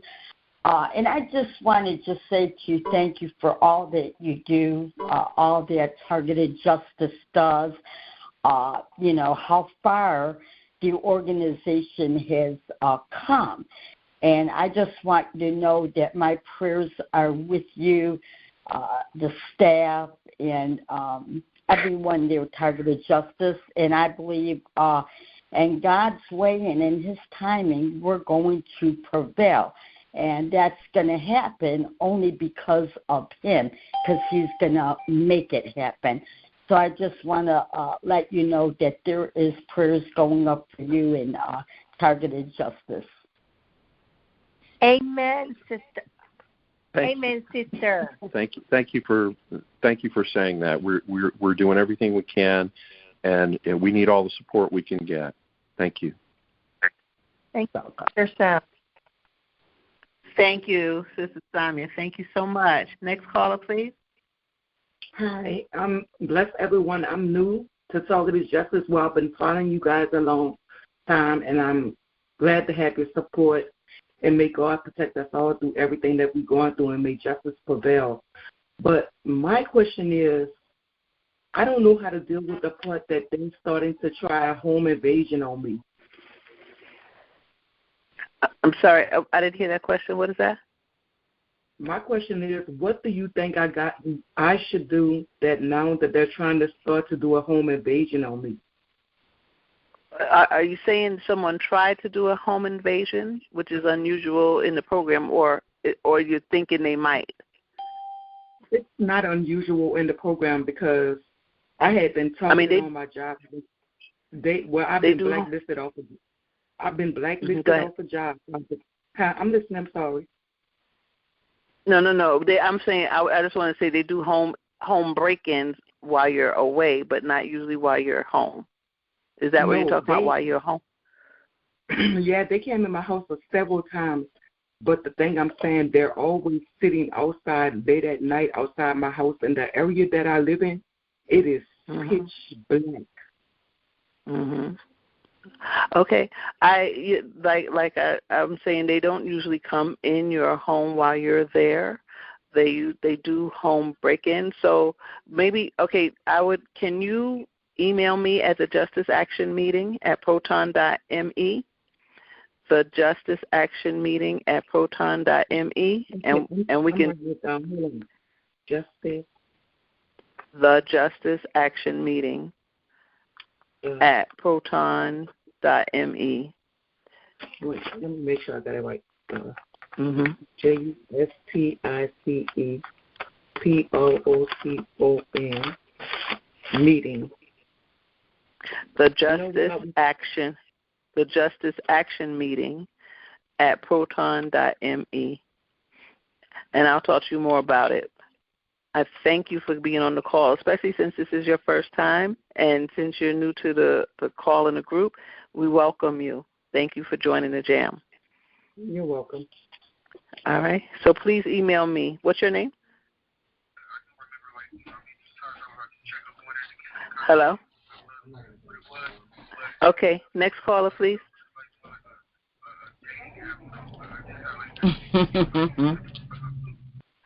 Hi. Next caller, please. Next question.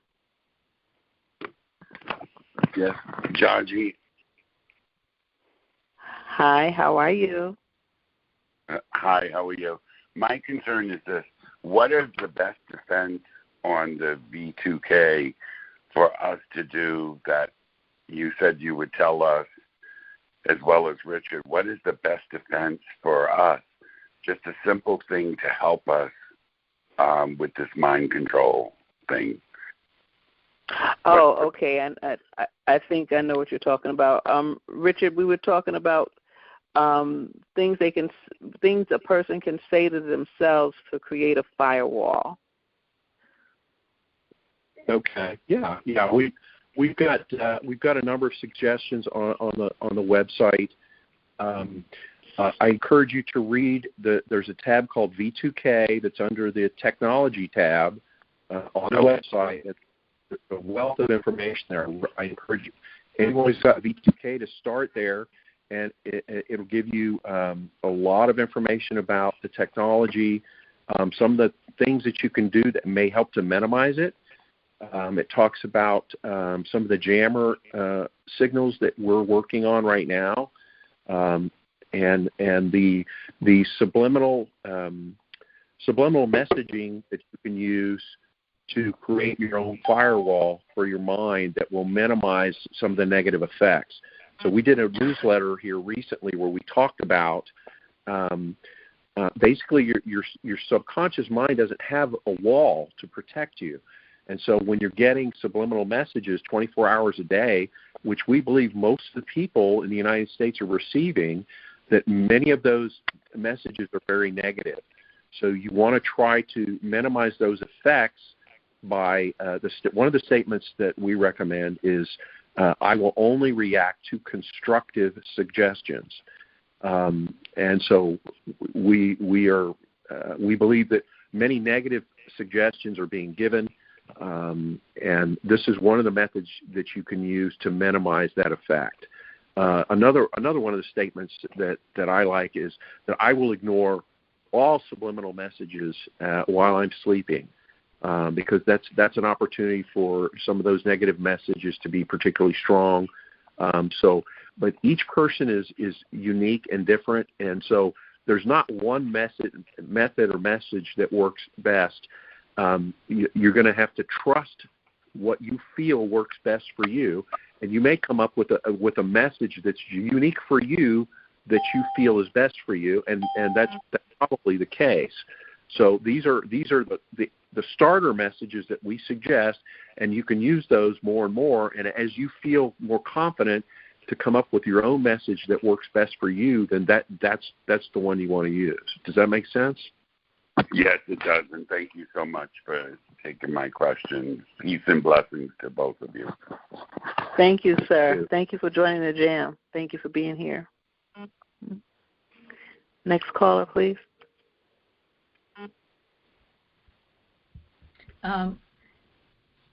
Hello, this is Jolyn from Angeles.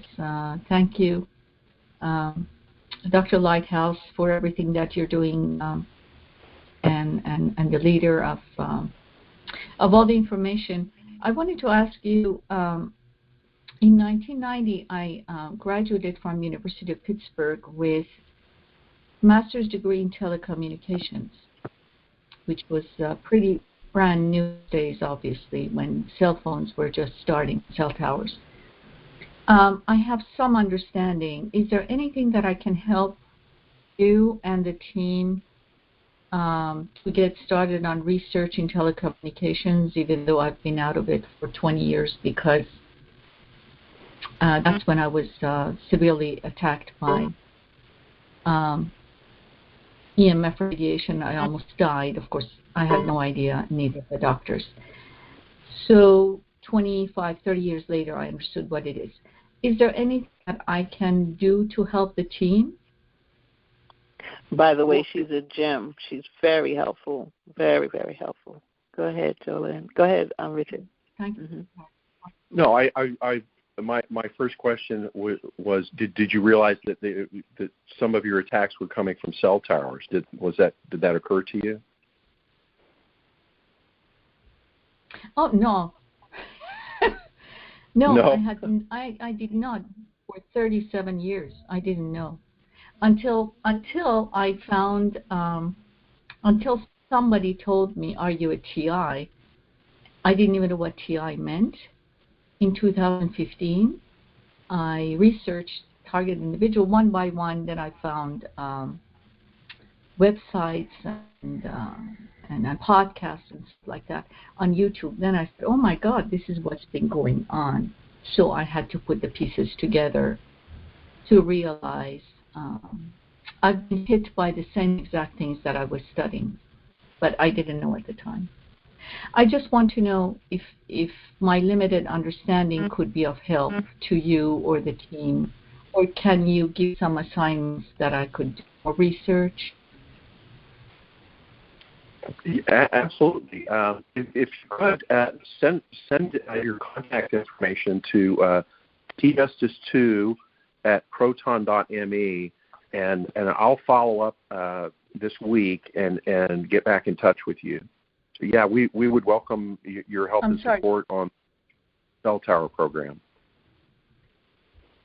Sure. I'm sorry. What was the email again? It's our main email. It's tjustice2 at proton.me.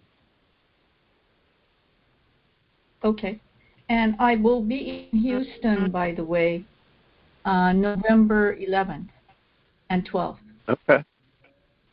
Okay. She's coming to the November meeting. We invited her to the November meeting at Onion Creek. Mm-hmm. Yeah, that'll be a good meeting. Yes, you're welcome to come. We'd love to have you there. Thank you again, and thank you, GoGi, for your leadership and everything you guys are doing. Thank you so much, Jolene, for your support. Look forward to meeting you. Okay. Next caller, please. Thank you, GoGi. Hi, Richard. This is Lauren Birch from Winston-Salem, North Carolina. I'm a victim of a multiple shooting. I have 15 bullet holes between two legs. Coming up on the 14th would be the 3 years, and no one has been, caught or brought to justice. And during the time of the shooting, I was, of course, put in the hospital, and I came out with what I do know, some type of wire that goes from my feet, up my legs, up my spine, up my neck, to the top of my head. I can tell just as easy when they are connecting my body to the cell tower because I shake like a vibrator. It's like I'm connected to an electrical grid. I mean, it's really hard to explain, but it's just like a person who's holding a vibrator. I mean, that's just how much I shake, and they are using a new frequency on me now because I can tell when I sit down or lay down in my bed, or not necessarily my bed, but anywhere, it's like wherever I lay for any length of time, they've connected me. And then I can tell if I move my toe a little bit to the left or the right, it's like they start hitting me in my left toe. Or if I move my elbow to the left or the right, they're going to hit me just as soon as I land that arm, whatever position I've moved it from. And that's really weird. I think Amy was trying to explain that they have sensors that they can actually put in your bed and in your car, because my car shakes like it's going to fall apart. So it's connecting me to, I guess, the what do you call, the coils in your seats that you have in the car and also in your bed. Also electricity sensitive. I just got back some testing done from Alabama. I'm from Winston-Salem, North Carolina, but I sent some testing I had some testing done, and it comes back and it shows that I have extreme high levels of radiation, extreme high levels of metals, extreme high levels of poisons. I've got brain damage in 4 quadrants of my brain, and the list goes on. So that's how much I am being hit with directed energy weaponry. Can you tell me what exactly they are using in my bed to attack me? Is it, in fact, sensors, or they're just directly coming from the cell towers and attacking my coils in the bed? And, of course, wherever I sit down, I can tell I just start immediately shaking. And I don't necessarily have to sit down, but it's more so I can tell when my tailbone, where they have put this wire inside of my body, it starts from the tailbone, and then after that, I'm shaking like a leaf, literally. And if I do not get up and move to another side of the city and try to break the frequencies, it tears up my nervous system really bad. So I don't know. Maybe you can help me figure this one out. Well, the first thing I would suggest is water. Water is the best shield that we have found, and there's a number of things you can do to try to block some of the signals. Water pillows, Ziploc bags. Another clever thing you can do is, the floaties they use for children's arms in the swimming pool. We found that you can buy those at. Yeah, I have those. Okay. They're supposed to be inflated with air, but we found if you'll just fill them up partially with water, that you can fit it over your water in there. That's a problem. Yeah.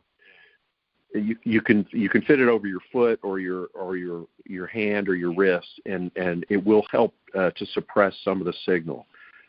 So we recommend that. I also recommend our water box. There's diagrams for that on the home page. You'll see one of the last tabs is called water shielding, and there's a very inexpensive, simple wooden box that you can make and surround your head with water. And we found that helps suppress some of the signal that's being directed at your head. As far as being directed at your tailbone, that's the first I've heard of that, but you can address it using water pillows, and you can buy the water pillows at Amazon or online at Target or Walmart. And that I think you'll find that will suppress some of the signal. Sleep on bottles. I sleep on those, and I do try to have the jugs around my head. I'm not finding that that's giving me a whole lot of relief. I always say and have said that I'm hooked up differently from everybody else. They really intend for me to not live very long. I live in a city where the research center is, and I, in fact, know that they're the ones that's involved in putting this inside of my body.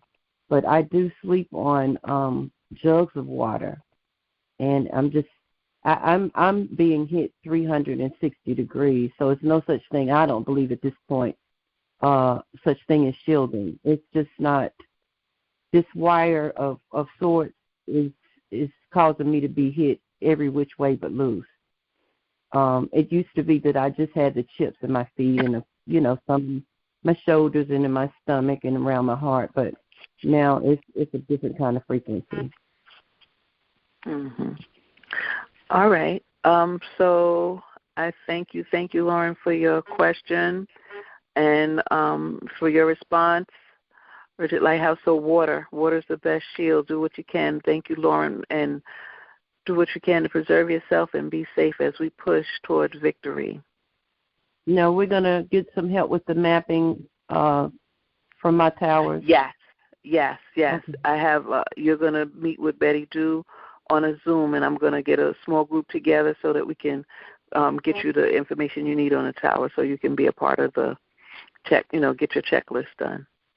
Absolutely. Okay. Okay. Thank you. All right. Thank you. All right. Next caller, please. We want everybody to. We're going to create a checklist with all of the things that Richard said to do for the cell towers, and Betty Dew is available to assist anyone that's having difficulty. We want to get as much information as we can with the cell towers in your area.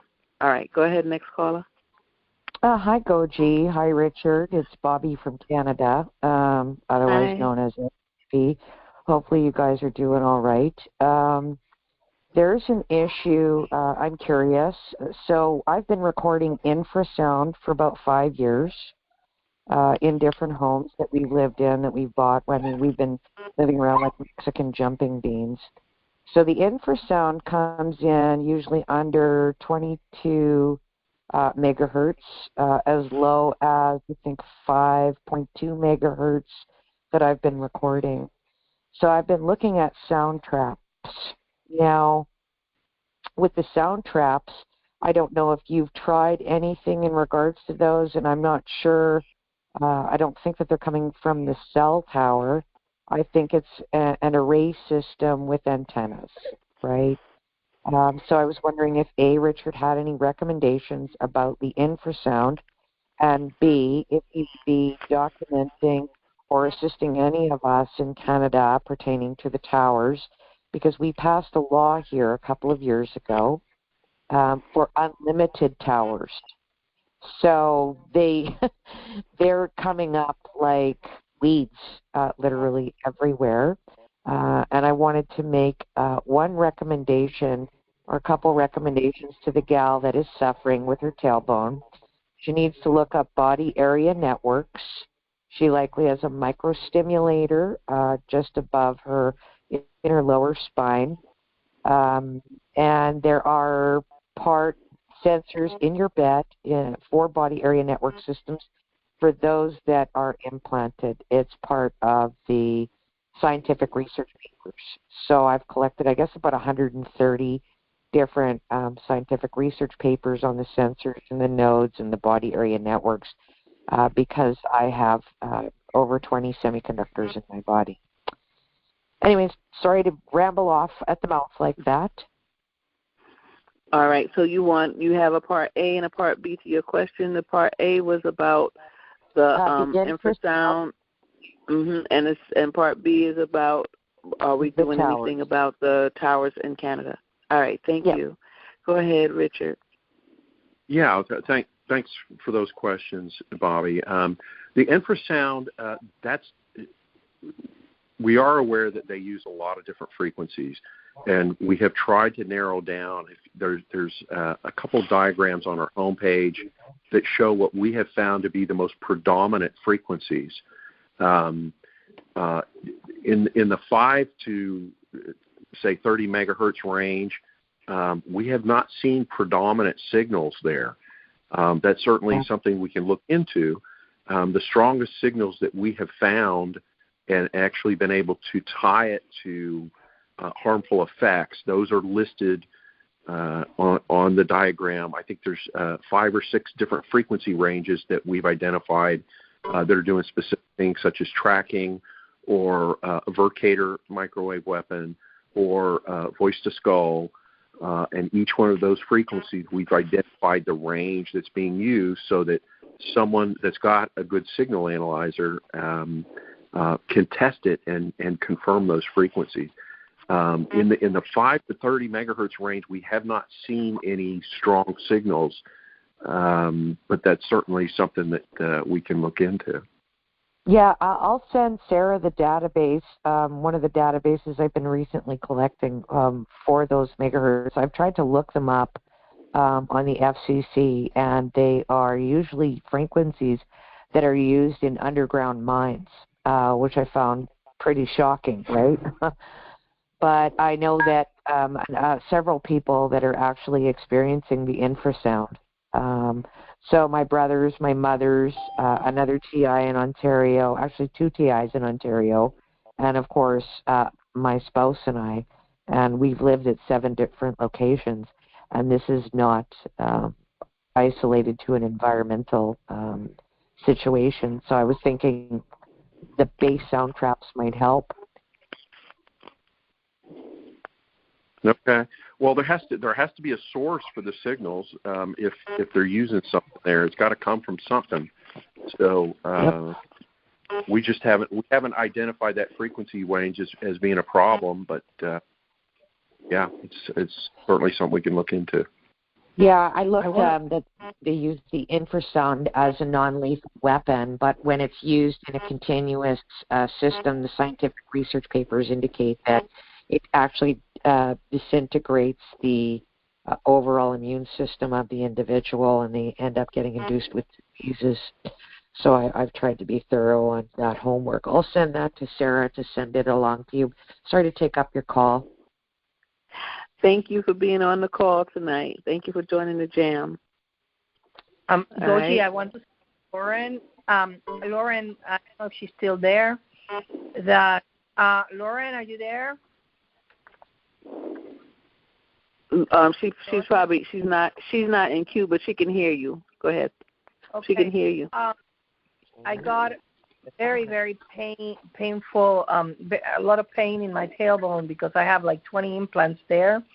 And one day I discovered that putting those kitty floaties in my ankles minimized the pain, because it seems that my ankles are like the receivers of the signals, the trigger points, like the receivers that receive the signals for the implants in my tailbones. It was like I just discovered it out of nowhere. I just put them in my ankles one day, and then that night the pain in my tailbone didn't happen.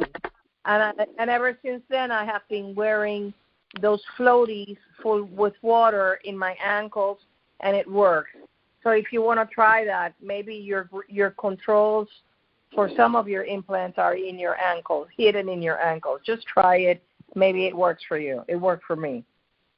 That's beautiful. Thank you. Yes, I remember seeing a diagram about the foot, and sometimes they mess with your feet, and in different parts of the foot, like one part was the shoulder, one part it showed. I'm going to try to find that diagram, but it has impact. So I'm not surprised the ankle has to do with something else.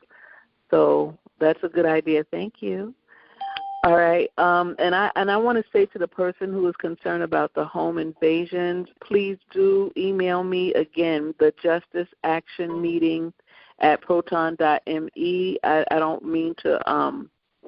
I just want to go over a little bit about what the program, the kind of do's and don'ts that they do and all that. And I understand the concern being in the pitch black and being in a rural area, and they're sitting outside, that you may think that they're trying to come in, but it's when you leave that they come in, not when you're there typically.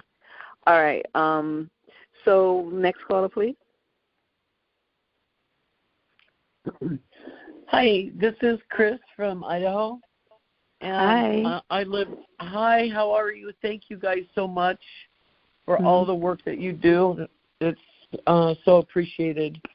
I live in a rural area, and when I moved And so it's about 4,000 people. And when I moved into this apartment, there was one cell tower. And when I started doing the research with these cell towers, I found out that the second one came up, was installed in 2021, like a year after I moved in here. So there's 2 cell towers right up within a half a mile from me.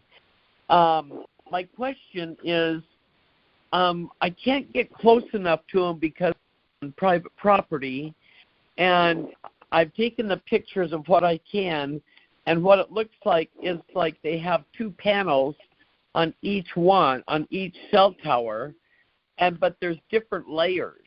I mean, there's 2 on one cell tower, there's 2 on the top, and then there's 1 right down below it, and then on the other cell tower, it's kind of like the same thing, and those are pointing in my direction. And my question is, now is when I'm looking at these pictures, all on the bottoms of these cell towers are great big round, they look like big drums, like like something you would beat on, big drums or big round. What are those? Are those antennas? Or, there's like 3 of them on each one, and I find it really odd because they look really funny because it doesn't look normal. And are those some sort of an antenna on the cell towers, or is there any way I could send a picture and somebody could look at it? Because it just seems really weird. Not all of these cell towers that when I'm driving to a different town or different city, I don't see those great big round things on them. And so I just didn't know what that is. And also, I was wondering if, I'm noticing on all, because I'm heavily gang stalked, and all the, in my neighborhood, everybody has antennas.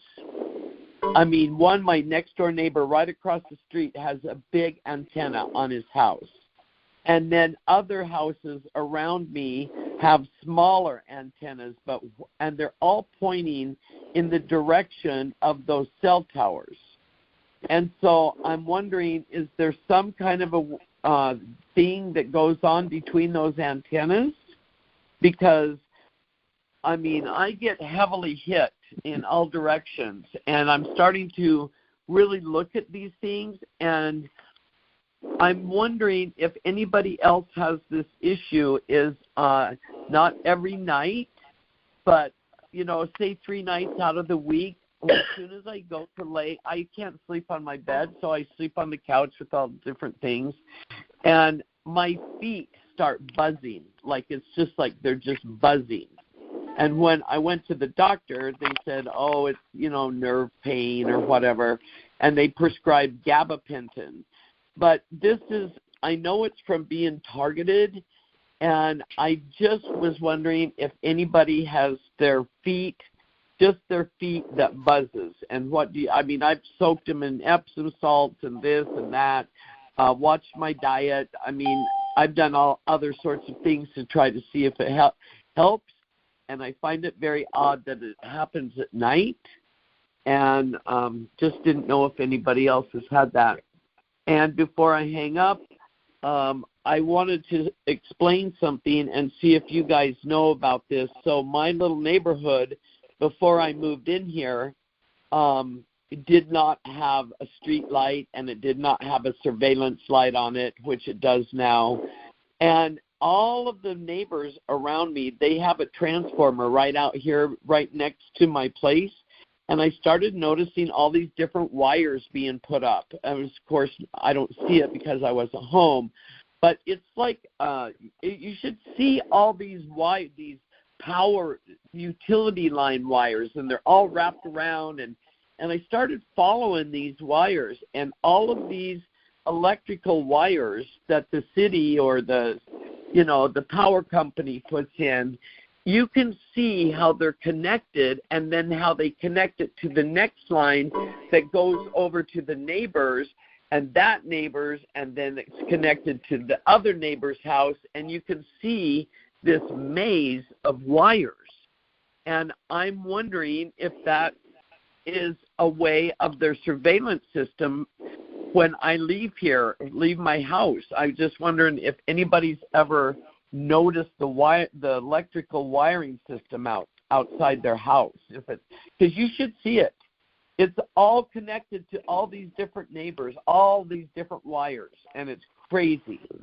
And I just find, and it never used to look like that when I moved in here. It was like basic electric wires connected to this apartment and then the next house. But now it's a big, huge maze, and it's like that over where my uncle lives, and it's like that where my sister lives, and it's like, I think it's some sort of a communication system for surveillance. And I didn't know if anybody else has ever had that. And what is Betty Du's number? Because I would like to get on that call for okay. Chris, you said a mouthful. So in terms of Betty Du, send me your email me at the Justice Action meeting. I think you have before. Then I will get you in touch with her, because we're setting up a little group to so that she can work with the antenna search. All right. So I'll add you to that group. And in question. So, and your other question is about the additional cell towers and electrical wires around your home since you moved in. Correct? Yes. Okay. So 1 second, I'll ask. All right. So Richard, do you have an answer to that? Yeah, but let me start with this first question. The big kettle drums that you see on the towers, that's called a spherical antenna, and those are long range microwave antennas, and those things I would recommend staying away from them if you live within maybe 500 feet or 1,000 feet of one. I don't recommend that. These things put out a huge amount of EMF, and they've done studies that show that it can cause brain cancer. So we recommend staying away from those. There have been a number of lawsuits filed by fire departments because they tend to put those spherical antennas on fire stations, and they know they have a lot of bad health effects that are associated with them. So I wouldn't recommend living close to one of those. And their purpose is sending long-range microwave signals up to 50 miles or more. And so they put out a huge amount of EMF. They signals traveling much further than an ordinary panel antenna on a cell tower. And we would recommend staying away from those. So if you're directly in the line of one, you probably don't want to live there. I don't know what your situation is in relation to those, but look up the EMF patterns that radiate from those spherical, and they're called a spherical antenna, and you can see the pattern, and you can see you don't want to be anywhere in front of them because they just put out a big blast like a giant mouth, and it's not good for your health. So that's first question. Second question is the large antenna on your neighbor's house. That's probably a ham radio or what's called amateur radio. He's probably got a base station, and that's what those long antenna links are for. And it's perfectly legal. They're not a directional antenna, but they're used for lower frequency ranges that broadcast, and the ham radio signals can be bounced off the ionosphere, and you can actually pick up people in Europe or very far away around the world, because the signals will bounce off the ionosphere and reflect and transmit for over great distances. So it's not a directional signal. It's not going to be something that harms you. So I wouldn't worry about that too much. If there are some directional antennas on your other neighbor's homes, it's very possible those are left over from the old analog TV days, which wasn't that long ago, and they simply haven't taken the analog TV antenna down. Those they're not much useful for anything else, but those are also lower frequency stations, generally below 100 megahertz or so. And those are not those are not harmful to you, and they're not being used as a weapon or anything like that. We've never detected those being used as any type of a weapon. They're a receiving antenna, not a transmitting antenna. So I wouldn't worry about that so much. I think your focus probably wants to be on the cell tower itself. And if you're interested, look at the short videos. Under our video tab, there's some short videos that talk about using an inexpensive signal analyzer so you can actually measure what frequencies are being broadcast at you from many points inside your apartment or around your house or even outside. And I think you'll be able to dispel that there's no harmful frequencies that are coming at you from your neighbor's antennas. But confirm it yourself so you'll know. You can go to AliExpress or eBay and buy an inexpensive signal analyzer, and if you watch our short video, it'll teach you how to use it. It's not complicated at all. So I suggest that. And then let's see, you had there was another question about the electrical wiring. The wiring from the city, the electric company. Yeah, a lot of times that's actually internet service. Here in my neighborhood, they use that, and they actually use the right of way that's established by the power company to run internet service and internet cable, and it does look like a maze of wires. I absolutely agree. It doesn't make for a very pretty picture outside your house, but a lot of times I think if you'll track that down to a little base station on one of the utility poles, you'll see that it's probably got Xfinity or Comcast or something like that written on the box, and that'll tell you that it's internet service. So you can check it. And then I think your other question was feet buzzing. I recommend those little inflatable arm floaties that you can buy at the store at Walmart or fill it up with water and put your foot in it and see if that doesn't suppress that signal, because it's inexpensive. It costs $5. Just fill it up with water and try it on your foot and see if that doesn't help. Okay. One more quick question. I know it's long. All of a sudden in the last 2 weeks, intermittently, I hear a very low chirp noise in my right ear. It's like a chirp.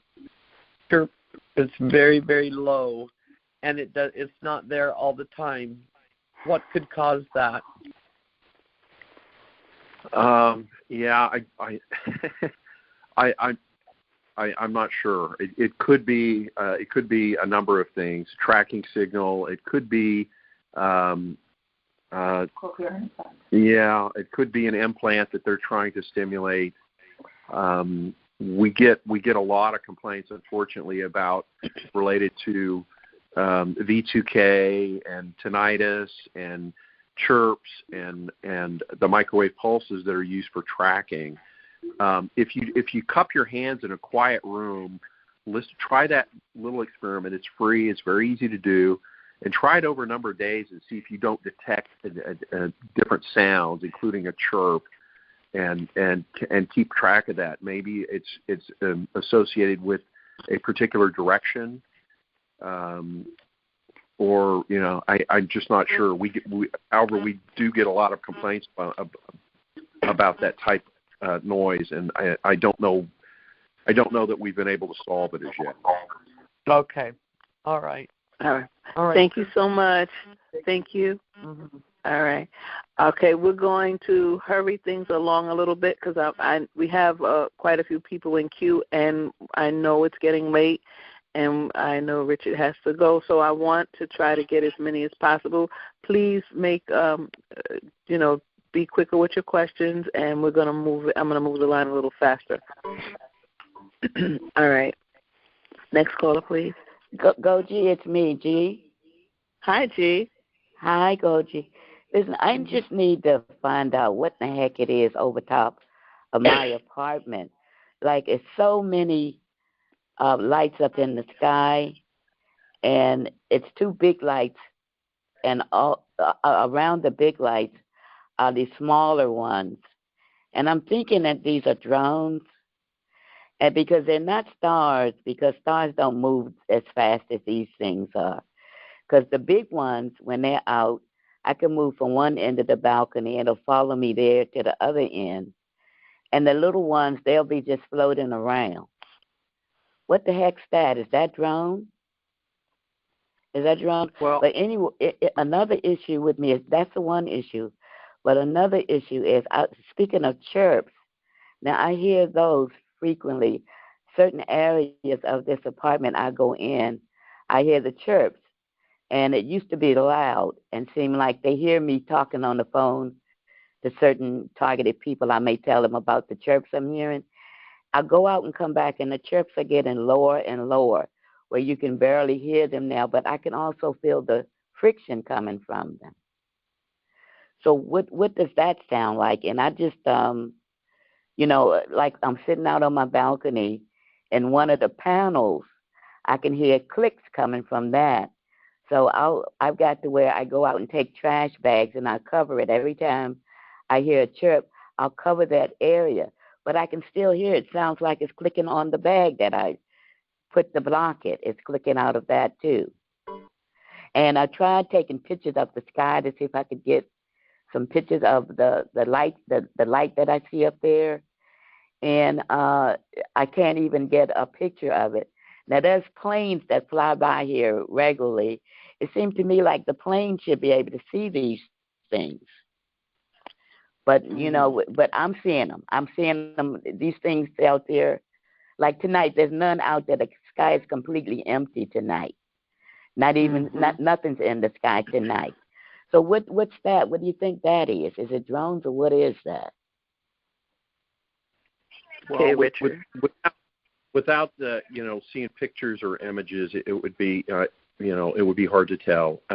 There are some websites, if you think that it might be a satellite, there are a number of websites that track the satellites, and you can look those up and try to match it to what you're seeing in the sky. One of them is called inthesky.org, but in between each word is a hyphen. So it's in-the-sky.org, and they list most of the satellites that are rotating, and it'll actually show the position of the satellite. You can see it online on the diagram, and you might try that and see if that matches up with what you're seeing. And one last thing, Richard, before, no matter where I go, I hear the same chirp. Like no matter where I go, and it like I wanted to stay at a hotel not long ago, and I heard the chirp in that room. Went out to get something to eat. I could see my things had been gone through. Does that have to do with stalking these chirps? I mean, because I don't care where. I could be in a car. I can go use the bathroom.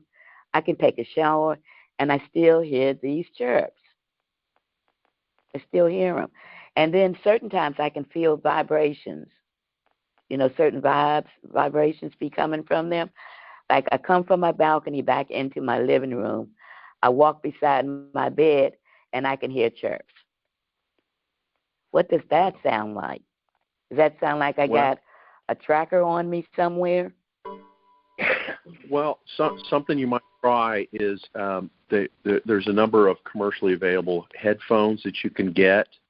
That are, the large that wrap around your entire ear, and create kind of a muffin around your ear. And you can try and see. In fact, you could go to Best Buy and try on headphones and see if that doesn't suppress the signal somewhat. If it does suppress the signal, then it suggests that it's an external signal rather than an internal one. And if you're getting it anywhere, then it could be either a result of an implant or tinnitus, a continuous tinnitus. Well, I do know I got implants because I had a surgery about 4 years ago, and that's when this all started with me, with the chirps and everything, and being able to follow me was from an implant. So I do know that I had an implant inserted, and I know exactly where it's at. I don't know the frequency of it, but I know it's an implant in there. As a matter of fact, I have more than one implant inside. So, it's not like I don't know it because I know the implants are in there. Yeah. Well, we have a lot of TIs that express, noises and sounds and clips, clicking and chirps. And unfortunately, it could be due to several different things. And I'm an engineer, not a medical doctor, so I can only do the external things. I can help you with, but if it's something they've done to your body medically, then that's really outside of my area. See, with me though, Richard, you would have to hear me start my thing from the beginning. Right now, I'm just touching in what's happening now, but if you could get it from when it started, I think you could come to a better conclusion as to exactly what it is that's going on. Rather than taking these little bits and ends, you need to hear the whole thing. Then you could probably put a clear picture together for me. Yeah. I see. Okay. Well, thank you. Thank you so much, G, for your question. Thank you for your support. Thank you for being on the J.A.M. I have to move it along so I can try to get as many people as possible. Especially, thank you, okay, G?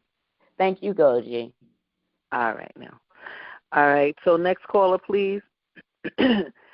And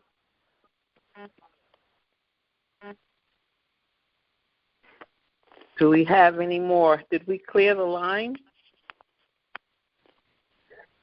Hello, can you guys hear me? Hi, yes, we can. Yes. My name is Saqib, and Richard Lighthouse. It's very nice to finally be on a call while you're on it. I don't have questions, but a few comments. Some of them may bring value to the targeted justice. Couple of them I quickly want. I don't want to take too much time. Two of them I quickly want to go through is if it helps to rent a billboard sign on a busy freeway with targeted justice ad, so it has a lot of exposure. Another thing is if you can maybe get a very brief 5-10 second TV commercial, even on a local station, saying Havana syndrome. If you have these symptoms, contact targeted justice, something like that. Even people who don't have it, once they hear this, they'll be so curious they'll just call in. So it's like a huge, exposure.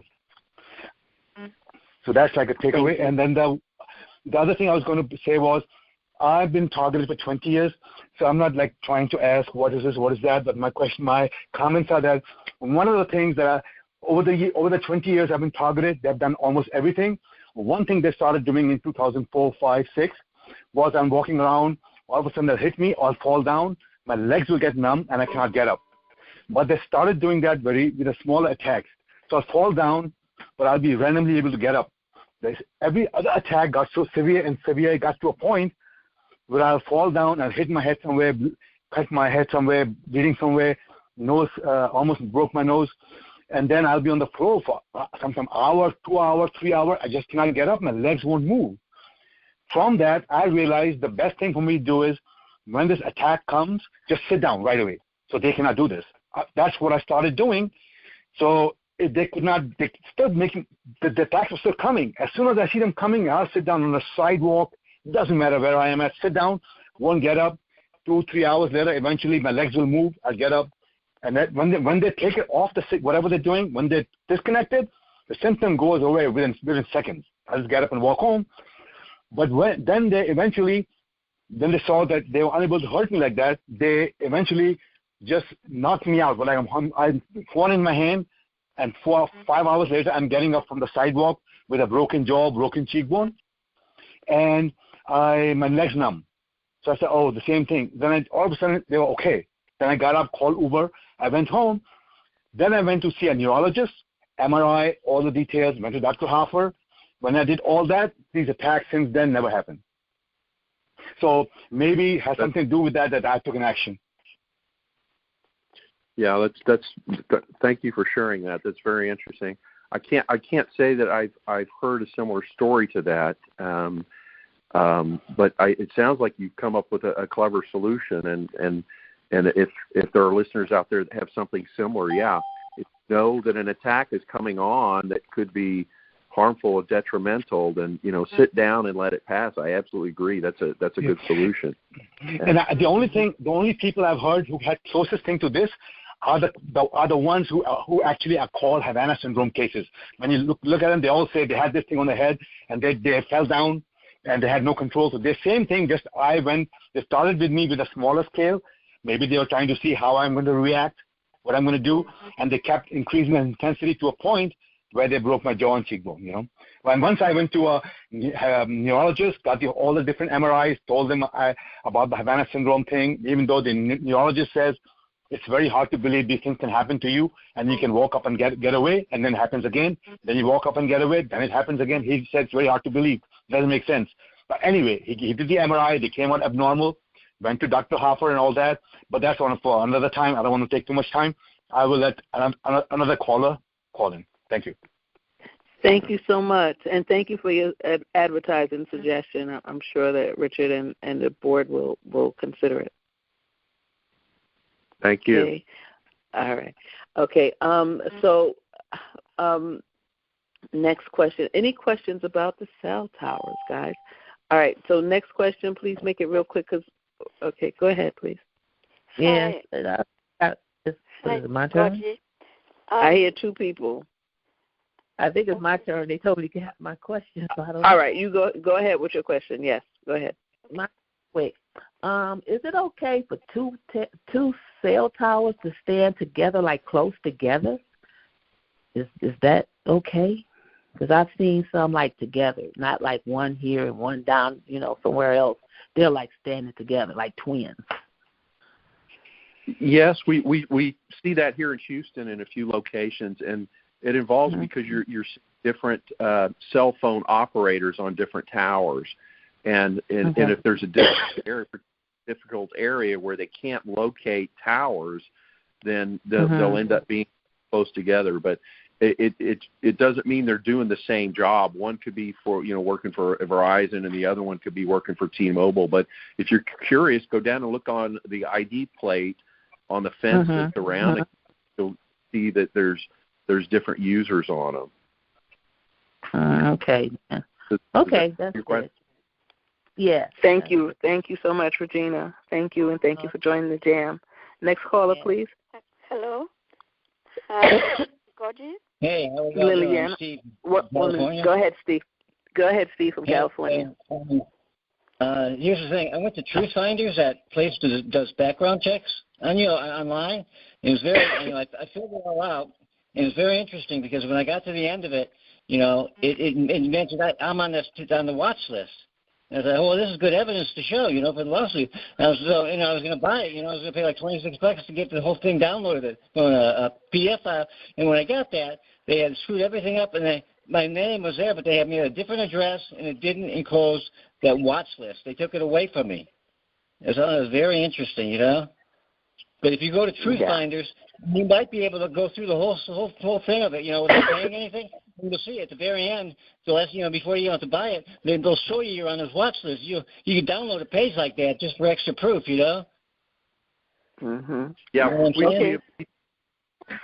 we've seen that before, and we've had a number of people do a screenshot of it. If you'll read their wording, it's a clever, deceptive advertisement. I think that the wording that I was shown is something like your name may be listed on a watch list, and they use that as to get you to buy the package. So read the way that they're presenting that. I think what they're trying to do is convince you that your name's on the watch list, but the way they've worded it is deceptive. So just double check that before you spend the money. Yeah, the same thing is, I'm ready to spend the money, but the whole thing about me on the chop, the watch list is gone. That's not even included anymore. It's taken out. Well, it's good they did it before you spent the money, Steve. So, but thank you for your question. I'm sorry to push. I'm trying to get it back from him. I did. I spent like $36 on my credit card. I see. Oh my goodness. I'm sorry. Yeah. Well, no, I paid my credit card. they had me down. They had my name, but they had me down as address I never lived at before. I said, no, that's not me. But he said, still, I'm going through the process of charging me. I'll get it back. That's not a big deal. Mm-hmm. Hey, I got another thing. If I have the sores and stuff you get from Steve, I'm sorry. I'm going to have to move to the next caller only because we're going to try to get everyone in before, and I know Richard has to go. Thank you so much, for your question. Next caller, please. Hello, GoGi. Can you hear me? Yes, Liliana. Yes, yes, thank you, GoGi. Hello? Yes. Wait, sir, wait 1 second. Liliana, quick, because he's the next one in queue. Yes. Can I ask my question? Is it about cell towers? Yes. Mm-hmm. Okay, go ahead. I noticed that the cell towers that are directing signals to me are in the premises of the sheriff or the fire emergency services, and they're listed as towers that are operated or owned by the county where I live. So they're all under the name of the county where I live. So in that case, who is responsible for those cell towers? Is it the state, my state, if they're under the county? Or, if it's listed under the county, how can you direct inquiries about these cell towers that are weaponized? Okay, that's a good question. So if you have a chance to look up that antenna on antennasearch.com, it's quite possible that it'll identify who the owner is, and the permit and light. I did identify them under antenna.org, and it says the name of the county where I live, and also who operates it, and it's someone in the communications division of the sheriff's office. And there are a number of microwave antennas like that listed under the county. That's where I would suggest that you direct your question. So if there's a communications officer that's in the sheriff's department, then he's responsible for the permits and whatever signals or illegal signals are being broadcast from the tower. So, I would definitely start with them. Okay, because so that's where to send that cell tower letter and CC T Justice too. Okay, because in the campaign was like organized for private cell towers, but in this case these are public cell towers, like government operated. Right. And, listed the letter should still apply, Richard. The letter is still good for public. You might have to alter the letter slightly, but the basic letter is still good. Well, we couldn't. Okay. It could be in context of a civil right. Liliana, we can adapt it like a civil. Okay. Okay. So we will work your letter differently. Okay. Yes, you're going to adapt it, or we should adapt it. No, I'll prepare a draft. I'll prepare a draft for it to be like a civil rights violation. Okay. Okay. For the ones that are owned by the you need to get the name of the officials in charge, because they will be named as civil rights violators. Okay. Yeah, they are. Information. They're the chief of the communications division of the sheriff's office. The chief's name is listed as operator of the towers, and the county listed as send the exact information in an email, okay, Liliana, and I'll get it to Anna, and she'll change the letter, okay? Thank you. Thank you. Hello. Yeah, this is. Sir. I was. I know. I'm sorry, sir. Go ahead, sir. Yeah, this is Willie from Columbia, South Carolina. I just want to say that in my situation, I fled. At the time, we didn't know about directed energy or what this was all about. So my family and I fled from Florida to Columbia, South Carolina, thinking that we can get away from it. So it wasn't until I found out that, we couldn't get away from it.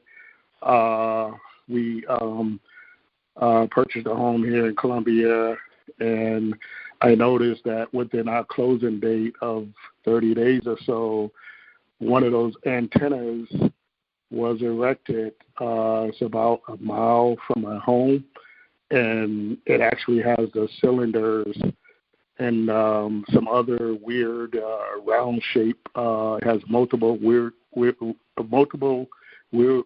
shaped cylinders on a huge tower that extends far into the air, and some of the cylinders are pointed in our direction. Anyway, but I don't know if I really have a question. I just wanted to thank you, GoGi, and Mr. Lighthouse and Targeted Justice for what you're doing. And I just want to encourage all those who are fighting to put an end to this terrorist act, because it's very difficult. I'm one of the ones that are, I fight every single day. I write letters to the White House, congressmen. So I encourage everybody to at least do something. I mean, write a letter, just do something to help move us forward. So in my situation, I just can't get up because I purchased a home, and prior to moving from Florida to here, I wasn't aware of what this was until it continued here, and then I began to research and realize the magnitude of what this is, and it's been very hard on my family. It's very stressful, but I derive energy from it. The more they attack me, and I encourage those, I commend those who do fight back, because it's really difficult, because our targeting level goes up tremendously. We aggressively attack. So I encourage, that's why I thank Mr. Lighthouse, GoGi, and all those who are on the front line fighting this, because it is very difficult, because your attacks go up aggressively, tremendously. But I'm here to say that I would never be deterred. I encourage all those who are on the front line, who are courageous, to fight on the front line, because it is really difficult, because you're going to experience a lot of pain, a lot of hurt, being on the front lines fighting this battle. But I would say I would not be deterred, and I would not be discouraged, and I'm going to fight and do my part to end this injustice to humanity. Thank you. Thank you. This is Anatolia. Let me ask you, did you register with us? I have a registry that I personally receive in my email for the people that I will, if and when the court grants me access to inspect the TSDB, I will check for the names of the people that registered. And if you go to the Targeted Justice website, on the it says lawsuit tab, and then there's a register tab under it. There's a form. You scroll down to the green. It's a green part, and it has a form. You can register there. It's not to be part of the lawsuit. Instead, it's for if and when the court grants us that we're fighting to get access to the TSDB, to check your name there, because that will be the evidence that you are a targeted individual, and it is our goal that everybody gets their day in court with that evidence. So please feel free to register, and as I said, only I get that information. It doesn't go to the website. It goes straight to my email. So you can rest assured that the information that you write in there is confidential, and I will only share it with the court if and when we get the opportunity. That's why we are in the Fifth Circuit fighting to get access to that and to get eliminated handling codes 3 and 4 from the TSDB, which is the human experimentation roster that constitutes the target program, the target individual program. Okay, and I commend you for your strength, and stay strong. We're gonna do this. Thank you so much, Willie. Thank you for your activity. Thank you for your advocacy and standing up. We appreciate you. Thank you. Amen. Haven't heard you in a couple of weeks, so I'm glad you're still around. Yes, I'm here. I'm in the fight. I'm here. All right, good. And make sure I hope you join in with the Cell Tower initiative. So we'll talk more about it because we're going to create a checklist for everybody. And I look forward to seeing all the pictures and information. Yes, okay, ma'am. Thank you. All right. We had 3 more calls, and I know, Richard, are you able to take the 3, or you think we should just let them email me? We can do 3 more, yeah. Okay, all right. So nobody else get on the queue. Anna's not taking any questions. So we're going to take the last 3 that we saw that we already have in queue. Thank you so much for being here because we're later than ever. All right. Next caller, please. Hi, GoGi. I just have a comment for the lady that was speaking earlier, asking if anyone felt a vibration on her foot. Yeah, I get that all the time, and I can feel them hitting me constantly in the ankle, and it vibrates. But what do you do about it? Have you found anything that works? No, I just move my foot out of the way. And okay. All right. Thank you so much. Thank you for your comment. Next caller, please. Okay, my question is, after you get hit, you get these sores. I have these sores, like lesions and things. And what do you do about those? I know it's coming from that whatever it is. But, sometimes like that picture of that girl from Arizona. I mean, what did she do to fix herself for that? I mean, I can't go to the doctor. I don't want to go there because they're not going to tell me shit, Hello? Yeah, Hello? we're here. What is going to happen? What do you use for that? Antibiotics or what? I mean...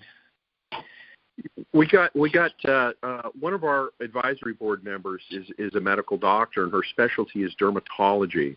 And the recommendation she gave before for the skin breaks that you get due to the microwave weapons is it's called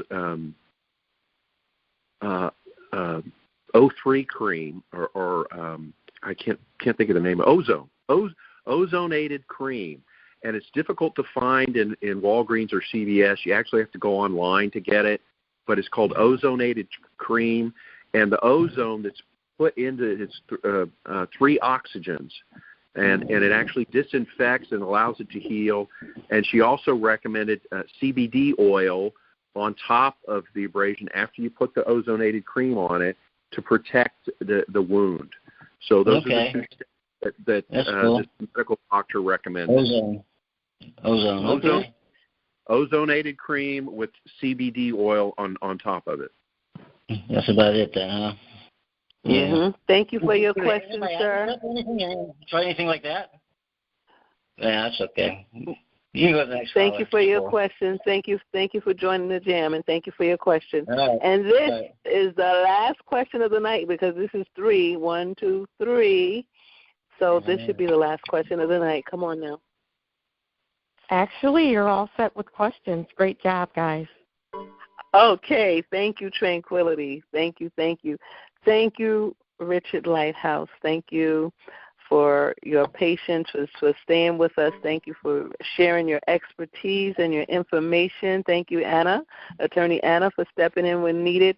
We appreciate you guys, and we're so grateful. Thank you, everybody, for being here. I know it's late, but we were able to get in a lot of information, and you guys were wonderful with your questions. And we're going to open up just so you can say something wonderful to these guys, to Richard Lighthouse, for being with us tonight, for his sharing his expertise as a rocket scientist, an engineer, and an artist, we find out, okay, who writes and acts. Okay, so let's open up. We're going to say goodnight. I guess I'll do the letter. We're going to continue with initiatives next week, guys. We're going to get back to work. Somebody has noise. We're going to mute that person, but we're going to open up for everybody else. Thank you. Like I on it. Thank you, Mr. Thank you all. Thank you. Thank you, guys. Thank you, God. Thank you, Richard. Thank you, Thank you, guys. Thank you. Thank you. Thank you guys for being here. I want them hot toddies from Starbucks. Thank you guys for being here. Thank you. All right. Good night. Good night. Have a good night, guys. Have a good night. Stay safe. Be safe. Don't forget to text the number. Text Jesse Waters. Thank you, guys. You didn't give the number. You didn't give the number. Okay, and the number is. God bless, Twinnie. God bless you, Twinnie.